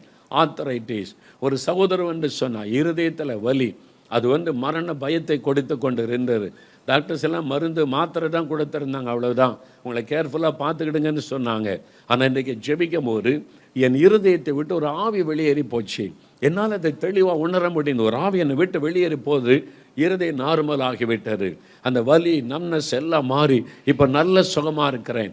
இருதயத்தை தாக்கி வைத்திருந்த ஆவி, ஆஸ்துமாவை கொண்டு வந்த ஆவி, எலும்புகளை தாக்குகிற ஆவி, நரம்புகளை தாக்குகிற ஆவி, உங்களுடைய கர்ப்பப்பையை தாக்குகிற பொல்லாத ஆவி, உங்களுடைய சரீரத்தில் ஏதோ ஒரு உறுப்பை அதை பலவீனப்படுத்தி வலிகளை கொடுத்து உங்களுடைய சமாதானத்தை அது கெடுத்து கொண்டே இருக்கும். உங்கள் ஆத்மாவில் ரட்சிக்கப்பட்டு சந்தோஷமாக இருப்பீங்க. அந்த சரீரத்தில் உண்டாகிற வேதனை உங்களை அடிக்கடி பாதித்து கொண்டே இருக்கும். இன்றைக்கு உங்களுடைய சரீரத்தில் விடுதலை ஆண்டவர் இயேசு கொடுக்க விரும்புகிறார். அல்லேலூயா. நீங்கள் முதல்ல அது விரும்பின எனக்கு விடுதலை வேணும்னு. கடைசியாய் சாத்தான் நமக்கு அடிமைப்படுத்துகிற இடம் நம்முடைய ஆவி. மார்க்கு 5ஆம் அதிகாரம் முதல் 3 வசனத்தை வாசிட்டிங்கன்னா, இயேசு கெனேசரேத்து என்கிற இடத்துக்கு வருகிறார். அவர் படகுல இறங்குகிறார். ஒரு மனிதன் கல்லறை தோட்டத்துக்குள்ளிருந்து வெளியே வருகிறான். கல்லறை தோட்டத்துக்குள்ளிருந்து வருகிறான். அவன் கற்களை எடுத்து தன் சரீரத்தை தானே கீறிக்கொள்ளுகிறான். வஸ்திரத்திலாம் கிழித்து எறிந்து விட்டான். சங்கிலிகளாலும் கட்ட முடியலை. அப்போ ஒரு அசுத்த ஆவிகள் அவனை ஆட்கொண்டு இருக்கிறாரு. அவன் செய்கிறது இன்னதுன்னே அவனுக்கு தெரியல. அவன் என்ன செய்கிறானே அவனுக்கு தெரியல. தான் சரீரத்தை தானே காயப்படுத்துகிறான், கூக்குரல் எடுக்கிறான், மிருகத்தை போல நடந்து கொள்ளுகிறான். அது கம்ப்ளீட் பொசஷன். பிசாசு அவனை முற்றிலும் ஆட்கொண்டு விட்டார். அவனுடைய ஆவி, ஆத்மா, சரீரத்தை அந்த ஆவி ஆட்கொண்டு விட்டார். ஆவியில் பிசாசு நம்மை தாக்குவான், ஆவியில் நம்மை தாக்குவான். அதனால தான் சிலர் டிப்ரெஷனாக இருக்குது, செத்து போயிடலான்னு இருக்குது. அது ஒரு அசுத்த ஆவி. டிப்ரெஷனை கொண்டு வருவது பிசாசு. டிப்ரெஷனுக்கு பின்னால் இருப்பது பொல்லாத ஆவி. டிப்ரெஷன் அசுத்த ஆவியினால் உண்டாகிற ஒரு காரியம். முதல்ல பயம். அந்த பயத்தில் நீங்கள் இருக்க கவலை முதல்ல வரும். கவலையில் இருக்கிற இடம் கொடுக்க அது பயமாய் மாறும். அன்றைக்கி பயத்துக்கு இடம் கொடுக்க அது டிப்ரெஷனாக மாறி சாத்தான் சொல்லுவான், செத்து போயிரு, இனி ஒன்றும் பண்ண முடியாது, உன் ஆளுக்கு அவ்வளோதான். அந்த நிலைமைக்கு கொண்டு போய் இது ஒரு பிசாசு படிப்படியாக செயல்படுகிறவை. அதனால தான் ஆண்டவர் சொல்ல, கவலைப்படாதுங்க. கவலைக்கே நீங்கள் கவலை வரும்போதே மேற்கொள்ளணும், அதை ஜெயிக்கணும். அந்த வழி பைபிளில் இருக்குது. ஆண்டவர் கவலை மாற்றுகிற வழி. நீங்கள் கவலைக்கு இடம் கொடுக்க அது அப்படியே கொஞ்சமாக கிரியேட் ஆகி பயம் உண்டாகும். பயம், எதிர்காலத்துக்கு ஒரு பயம், என்ன ஆகுமோ என்ன ஆகும், அப்படி பயம். இந்த பயம் தாக்க தாக்க சாத்தான் உள்ளே நுழைந்து மன அழுத்தத்தை கொண்டு வந்து டிப்ரெஷன், தூங்க முடியாது, பார்த்தாலும் மனதில் போராட்டம், செத்துடலான்னு தோணுது. அதுக்கு பின்னால் இருக்கிறது ஒரு ஆவி. இன்றைக்கு சிலருக்குள்ள அந்த போராட்டம் இருக்குது. உங்களுடைய மனதில் அந்த போராட்டம், இன்றைக்கு இயேசு உங்களுக்கு விடுதலை கொடுக்க விரும்புகிறார். அந்த டிப்ரெஷன், மன அழுத்தம், அதிலிருந்து விடுதலை. பயம், எப்பவும் ஒரு பயம், திகில், ராத்திரி தூங்க முடியல, மரண பயம், செத்தெல்லாம் தோணுது. அதுக்கு பின்னால் இருப்பது ஒரு தற்கொலையின் ஆவி, பயத்தை கொடுக்கிற ஆவி, அது மரணத்தை கொண்டு வர நினைக்கிற பிசாசு. அது அழிக்கப்பட்ட உடனே பாருங்க ஒரு பெரிய மாற்றம் வந்துடும். அந்த ஆவி வெளியேறின உடனே உங்களை விட்டு போவது உங்களுக்கு தெரியும். உங்களுடைய மனதை விட்டு அந்த ஆவி வெளியேறுவது உங்களுக்கு தெரியும். இயேசுவின் நாமத்தை சொன்னால் விடுதலை. அல்லேலூயா. அதுக்கு இன்றைக்கே இப்பொழுதே நீங்கள் விடுதலை பெற்றுக்கொள்ள முடியும். நீங்கள் விசுவாசித்தால் போதும். நமக்கு இதிலிருந்து விடுதலை கொடுக்க இயேசு சிலுவையிலே தன்னை பலியாய் கொடுத்தார். நம்முடைய பாவத்தை அவர் தன் மீது ஏற்றுக்கொண்டு சிலுவையிலே மரித்தார். அது நம்மளை 1 பேதுரு 2:24 அப்படி வாசிக்கிறோம். மத்த 8:17 சொல்லுகிறது நம்முடைய நோய்களை அவர் சிலுவையிலே ஏற்றுக்கொண்டார். கலாத்தியர் 3:13 சொல்லுகிறது நம்முடைய சாபத்தை அவர் சிலுவையிலே ஏற்றுக்கொண்டார். ஏசாயா 53:4 சொல்லுகிறது நம்முடைய துக்கங்கள் பாடுகளை சிலுவையிலே ஏற்றுக்கொண்டார். நமக்கு ஒரு முழு விடுதலை கொடுக்க, பாவம், வியாதி, சாபம், இந்த டிப்ரெஷன், எல்லா சத்துருடைய கிரியைகளை அழித்து விடுதலை கொடுக்க சிலுவையிலே தன்னையே பலியாய் கொடுத்து விட்டார். அவர் மூலம் அவங்களுக்கு விடுதலை இன்றைக்கு உண்டாகும். ஜெபிக்க முடியும். அவர் எழுந்து நிற்போம். எல்லாரும் ஜெபம் பண்ணுவதற்கு எழுப்பி நில்லுங்க. முக்கியமான நேரம் இந்த நேரம். எல்லாம் ஒருமனப்படணும், கருத்தாக ஜெபிக்கணும். அப்போ தான் நம்ம விடுதலையை, அற்புதத்தை பெற்றுக்கொள்ள முடியும். எல்லாரும் எழுப்பி நில்லுங்க. எல்லாரும் என்ன கவனிங்க. Thank you Lord. ஒரு மனமாய் இந்த ஜெப நேரத்தில் நீங்கள் அற்புதங்களை பெற விசுவாசத்தோடு ஒரு மனமாய் ஜெபிக்கணும். நான் சொன்னேன், மோகலாசஸ் அற்புதம் செய்ய முடியாது, இயேசுதான். அப்போ இயேசுவை நாமத்தை சொல்லி ஒரு மனமாய் கூப்பிட போகிறோம். எல்லாரும் கவனமாக என்னை கேளுங்க. ஒவ்வொரு காரியமாக நாம் ஜெபிக்க போகிறோம். 3 காரியம். முதலாவது, உங்களுடைய ஆத்மாவில் விடுதலை. பாவ கட்டுகள் இருந்தால் அதில் விடுதலை, பாவ மன்னிப்பு, உங்களுடைய உள்ளத்தில் தேவ சமாதானம், அதை முதலாவது பெற்றுக்கொள்ளணும். பாவத்திலிருந்து விடுதலை. 2வது, உங்களுடைய சரீரத்தில் நோயிலிருந்து விடுதலை. 3வது, உங்களுடைய ஆவியில் விடுதலை. இந்த 3 காரியத்துக்காக ஜெபிக்க போகிறோம். அதன் பிறகு உங்களுடைய ஆசீர்வாதத்துக்காக, உங்களுடைய வேலை, உங்களுடைய குடும்பம், உங்களுடைய வருமானம், உங்களுடைய விசா பிரச்சனை, எல்லா காரியத்திற்காக இன்றைக்கு ஆசீர்வாதத்தை நம்ம ஜெபிக்க போகிறோம். ஆண்டவருக்கு முன்னால் நம்ம நின்று கொண்டிருக்கிறோம். உங்களுக்காக ஒரு சிலுவையிலே தன்னை பலியாய் கொடுத்தார். ஒரு நிமிடம் எல்லா கண்களை மூடுங்க. சிலுவையில் ரத்த சிந்தி மரித்த இயேசுவை கண் முன்னால் நிறுத்துங்க. உங்களுக்காகத்தான். நீங்கள் கிறிஸ்தவங்களாக இருக்கலாம், கிறிஸ்தவர் அல்லாதவங்களாக இருக்கலாம். உங்களுக்காக இயேசு சிலுவை சுமந்தார். உங்களுடைய பாவங்களை சுமந்தார், நோய்களை சுமந்தார், சாபங்களை சுமந்தார். உங்களுக்கு விடுதலை கொடுக்க உங்களுக்காக தன்னை பலியாய் கொடுத்தார். இயேசுவே, நான் அதை விசுவாசிக்கிறேன். சொல்லுங்க. எனக்காக நீ சிலுவையில் மரித்ததை நான் விசுவாசிக்கிறேன். என் பாவங்கள், வியாதிகள், சாபங்கள் எல்லாவற்றை சிலுவையிலே சுமந்தேன். எனக்காக பிசாசுடைய வல்லமைகளை அழிக்க சிலுவைக்கு போனீர். நான் அதை விசுவாசிக்கிறேன். என் விடுதலைக்காக உம்மை பலியாய் கொடுத்தீர். விசுவாசத்தை அறிக்கையிடுங்க. என்னுடைய விடுதலைக்காக சிலுவையிலே மரிக்க உங்களை ஒப்பு கொடுத்தேன். நான் அதை விசுவாசிக்கிறேன் ஆண்டவரே என்று சொல்லுங்க. தேங்க்யூ. இன்றைக்கு உங்களுக்கு விடுதலையின் நாள். இன்றைக்கு உங்களுக்கு ஒரு விடுதலையின் நாள். இன்றைக்கு ஒரு ஆசீர்வாதத்தின் நாள். அதற்காகத்தான் இயேசு விடுதலை கொடுக்க வந்திருக்கிறார். Thank you Lord. முதலாவது விடுதலை, உங்களுடைய ஆத்மாவில் பாவத்திலிருந்து விடுதலை. ஐயா, இது பாவனை தெரியுது, ஆனால் என்னால் விட முடியல. இது பாவனை தெரியுது, விட முடியல. என் உள்ளத்தில் சமாதானமே இல்லை, நிம்மதியே இல்லை. என் உள்ளம் பாதிக்கப்பட்டிருக்குது, ஆத்மா பாதிக்கப்பட்டிருக்குது. எனக்கு பாவத்திலிருந்து விடுதலை வேணும், பாவ மன்னிப்பை எனக்கு வேணும், மெய்யான சமாதானம் எனக்கு வேணும். அப்படி சொல்றவங்களுக்காக முதலாவது நான் ஜெபிக்க போகிறேன். எனக்கு பாவத்திலிருந்து விடுதலை வேணும், எனக்கு இந்த சமாதானம் வேணும். என் உள்ளத்தில் இந்த பாவ போராட்டம் இருக்கிறது, பாவ பழக்கம் இருக்கிறது, விடுதலை வேண்டும், என்னை ஒப்பு கொடுக்கிறேன். அப்படி சொல்றவங்க வலது கரத்தை உயர்த்துங்க. நிற்கிற இடத்தில் வலது கரத்தை உயர்த்துங்க. எனக்கு இதில் ஒரு விடுதலை வேணும், இந்த பாவத்தில் இந்த விடுதலை வேணும். இயேசுவுடைய ரத்தம் எனக்கு விடுதலை கொடுக்கணும். உங்களுக்காக முதலாவது ஜெபிக்க போகிற. எல்லாம் கண்களை மூடி ஜெபிக்கணும். அடுத்தவங்களை பார்க்காதங்க. இந்த மதுபான பழக்கம், கண்களின் இச்சை, மாமிசத்தின் இச்சை, ரகசிய பாவங்கள், தவறான பழக்கங்கள், ஐயோ இதிலிருந்து எனக்கு விடுதலை எனக்கு புது இருதயம் வேணும், சமாதானம் வேணும், எனக்கு ஒரு நிம்மதி வேணும், எனக்கு பாவ மன்னிப்பு வேணும். அவங்க பட்டவங்க வலதுகரம் உயர்த்துங்க.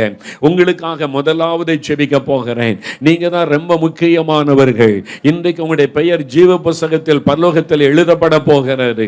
இயேசு உங்க மேல தன் ரத்தத்தை ஊற்றி உங்களை கழுவி பூரண விடுதலை கொடுக்க போகிறார். இதான் மிகப்பெரிய விடுதலை. எனக்கு இந்த பாவத்தில் இந்த விடுதலை வேணும், சமாதான நிம்மதி வேண்டும், இயேசு என் உள்ளத்தில் வரணும், பாவத்தை மன்னிக்கணும். அப்படி கரம் உயர்த்தினவர்கள் முதலாக அவரை ஏற்றுக்கொள்றவங்க மேடைக்கு அருகிலே முன்னுக்கு வாங்க. உங்களுக்காக ஒரு இடம் ஒதுக்கப்பட்டு இருக்கிறது. உங்களுக்காக நான் விசேஷமாய் ஜெபிக்க போகிறேன். அப்படியே மேடைக்கு அருகிலே முன்னால வாங்க. கூட்டத்தை விலக்கி கொண்டு வாங்க. தூரமா இருக்கிறேன்னு வெட்கப்படாதங்க, முன்னால வாங்க, சீக்கிரமா முன்னால வாங்க. உங்களுக்காக நான் முதலாவது ஜெபிக்க போகிறேன். இந்த இயேசு எனக்கு வேணும், விடுதலை வேணும்னு கரம் உயர்த்தி ஒப்பு கொடுத்தவர்கள் மேடைக்கு அருகிலே முன்னுக்கு வாருங்கள். உங்களுக்காக நான் முதலாவது ஜெபிக்க போகிறேன். இன்னும் கை உயர்த்தினவங்க மேடைக்கு அருகிலே முன்னுக்கு வாங்க. சகோதரர்கள், சகோதரிகள், நீங்கள் இயேசுவண்டே வர்றீங்க. இது ஒரு முக்கியமான நாள், நீங்க விடுதலை பெறுகிற நாள். சீக்கிரம் முன்னுக்கு வாங்க, மேடைக்கு அருகிலே வாங்க, முன்னுக்கு வாங்க. உங்களுக்காக நான் முதலாவது ஜெபிக்க போகிறேன். முன்னால வாங்க. Thank you Lord, thank you Lord, thank you Jesus. இன்னும் சகோதரிமார் இருக்கிறீங்க, முன்னால வாங்க. வெட்கப்பட்டீங்கன்னா ஆண்டவருடைய ஆசீர்வாதத்தை இழந்து போவீங்க. சகோதரிகள் கூட இருக்கிறீங்க, முன்னால வாங்க. சகோதரிகள், வாலண்டியர்ஸ் யார் இருக்கிறீங்க, சிஸ்டர்ஸ் யாரையும் முன்னால காணும், வந்து உதவி செய்யுங்க அவங்களுக்கு. Thank you Lord. முன்னால வாங்க, ஃப்ரெண்ட்ல வாங்க, இப்படி முன்னால வாங்க. நீங்க ஒரு மனுஷனிடத்துல வரல, இயேசுவினிடத்துல வர்றீங்க. ஆண்டவர் உங்களோட தெளிவா பேசி இருக்கிறார். இன்னைக்கு உங்களுக்கு ஒரு விடுதலையின் நாள், சமாதானத்தின் நாள், நிம்மதியை பெறுகிற நாள், பாவ கட்டலிருந்து விடுதலை பெறுகிற நாள். முன்னால வாங்க, முன்னால வாங்க. Thank you Lord. இன்னும் இருக்கிறீங்க, முன்னால வாங்க. Thank you Lord. எனக்கு ஒரு விடுதலை வேணும், சமாதானம் வேணும், ஒரு நிம்மதி வேணும். ஆண்டவருடைய ரத்தம் என்னை கழுவணும், எனக்கு பாவத்திலிருந்து விடுதலை வேண்டும் என்கிறவர்கள் இன்னும் சிலர் இருக்கிறீங்க, பின்னால் இருக்கிறீங்க, முன்னால வாங்க. Thank you Lord. உமக்கு நன்றி ஆண்டவரே. முதலாவது உங்களை ஆண்டவருடைய கரத்தில் அர்ப்பணித்து நான் ஜெபிக்க போகிறேன். Thank you Jesus. உமக்கு நன்றி, உமக்கு நன்றி. உம்முடைய பிரசன்னத்திற்காக நன்றி, உம்முடைய வல்லமைக்காக நன்றி. Thank you Lord. இன்னும் 2 நிமிஷம் நான் டைம் கொடுக்கிறேன். சகோதரனே, உன்னோடு ஆண்டவர் போராடி கொண்டிருக்கிறார். இதுதான் ஆண்டவர் உனக்கு கொடுக்கிற தருணமாயிருக்கலாம். இன்றைக்கு உன் பாவம் மன்னிக்கப்பட, பாவத்திலிருந்து விடுதலை பெறுகிற ஒரு நாள் இது. இந்த நாளை விட்டுவிட்டால் ஒருவேளை இன்னொரு சந்தர்ப்பம் கிடைக்காமல் போய்விடலாம். வாருங்கள், இயேசுவண்டே வாருங்க. சகோதரி, வந்து ஆண்டவருடைய சமூகத்தில் வாருங்கள். ஆண்டவர் இயேசு உங்களை நேசிக்கிறபடினால் அழைக்கிறார். இதுவரை செய்த பாவத்திற்கு ஒரு மன்னிப்பு, பாவத்திலிருந்து விடுதலை, அதற்காக இயேசு உங்களை அழைக்கிறார். Thank you Lord.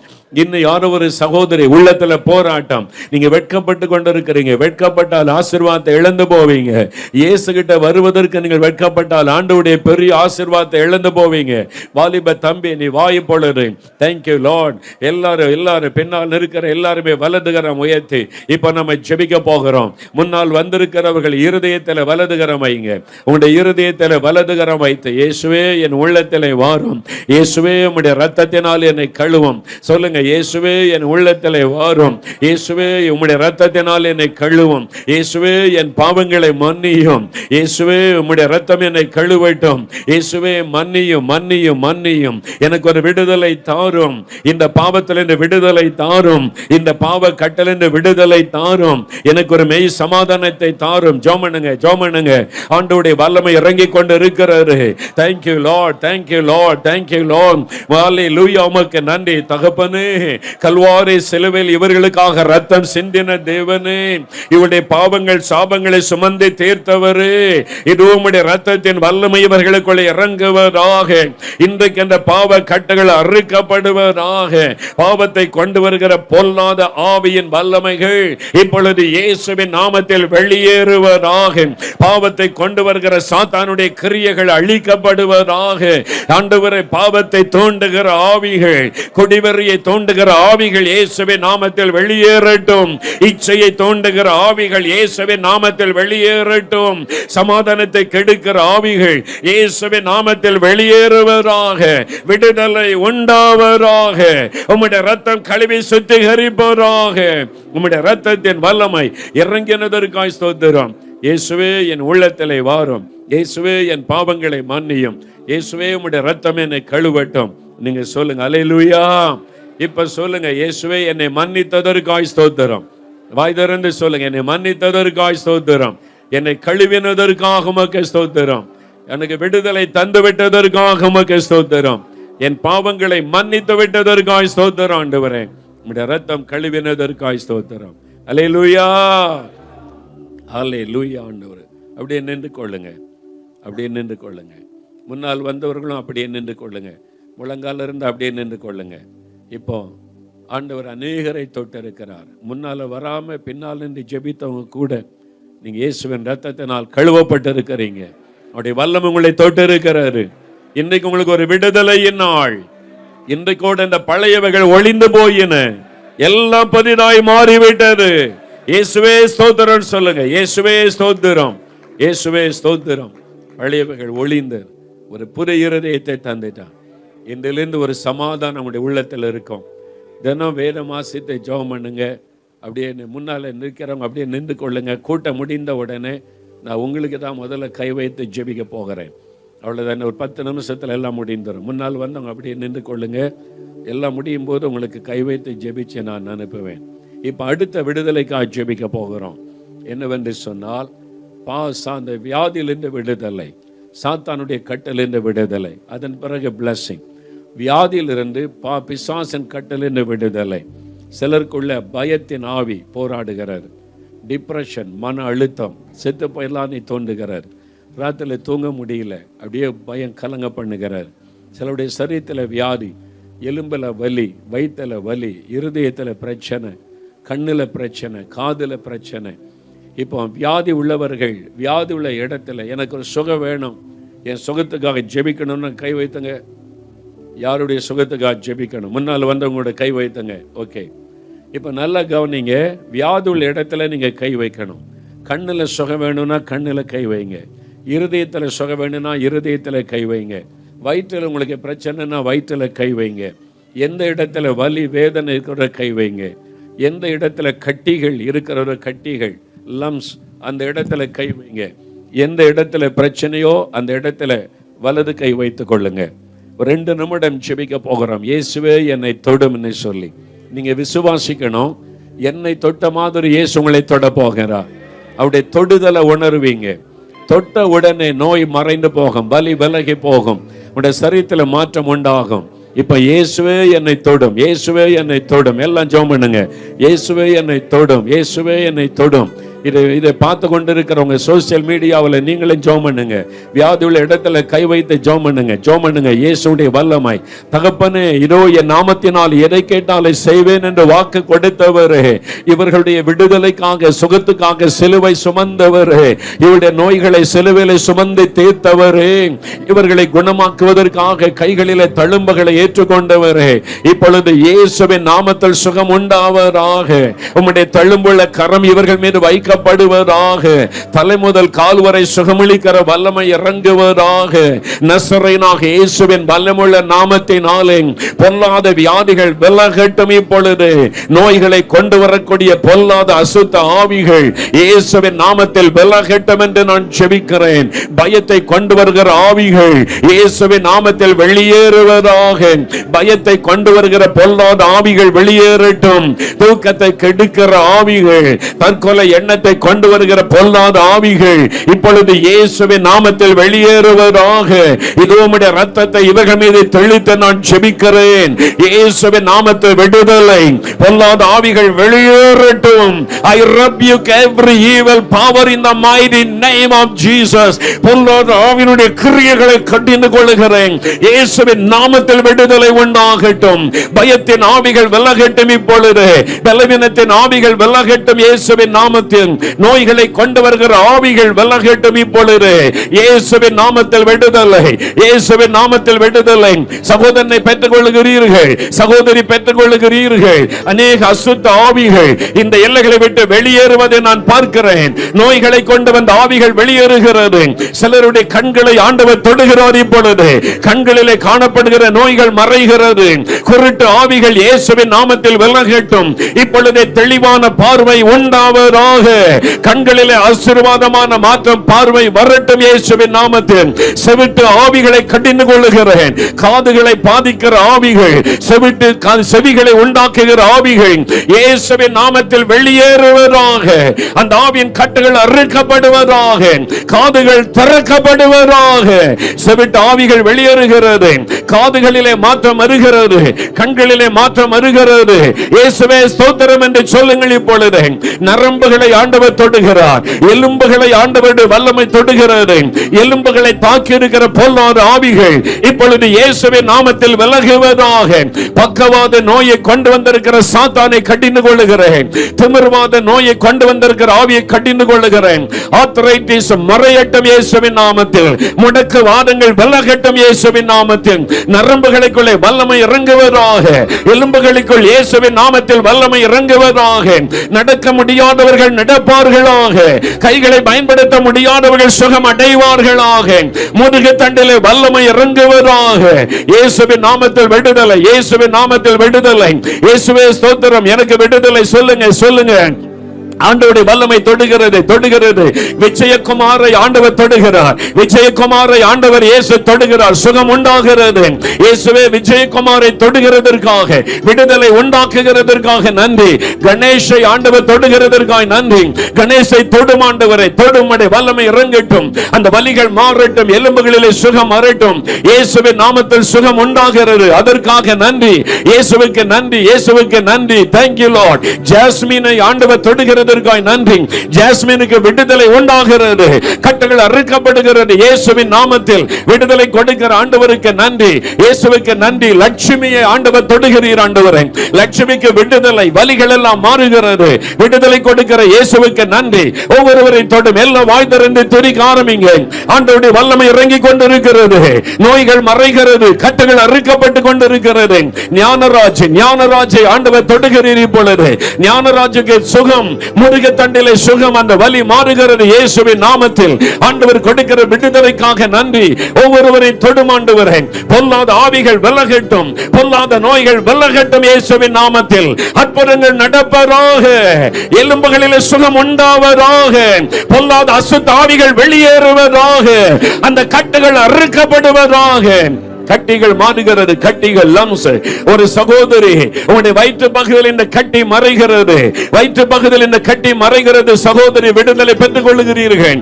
இன்னொரு சகோதரி, உங்களுக்கு ஆபரேஷன் ஆகி இருக்கிறார்கள். ஆபரேஷன் ஆகியும் அந்த இடத்தில் வலி போகவில்லை. ஆபரேஷன் பண்ணின இடத்தில் மறுபடியும் வலி. அதனால வேதனையோடு வந்திருக்கிறீர்கள்.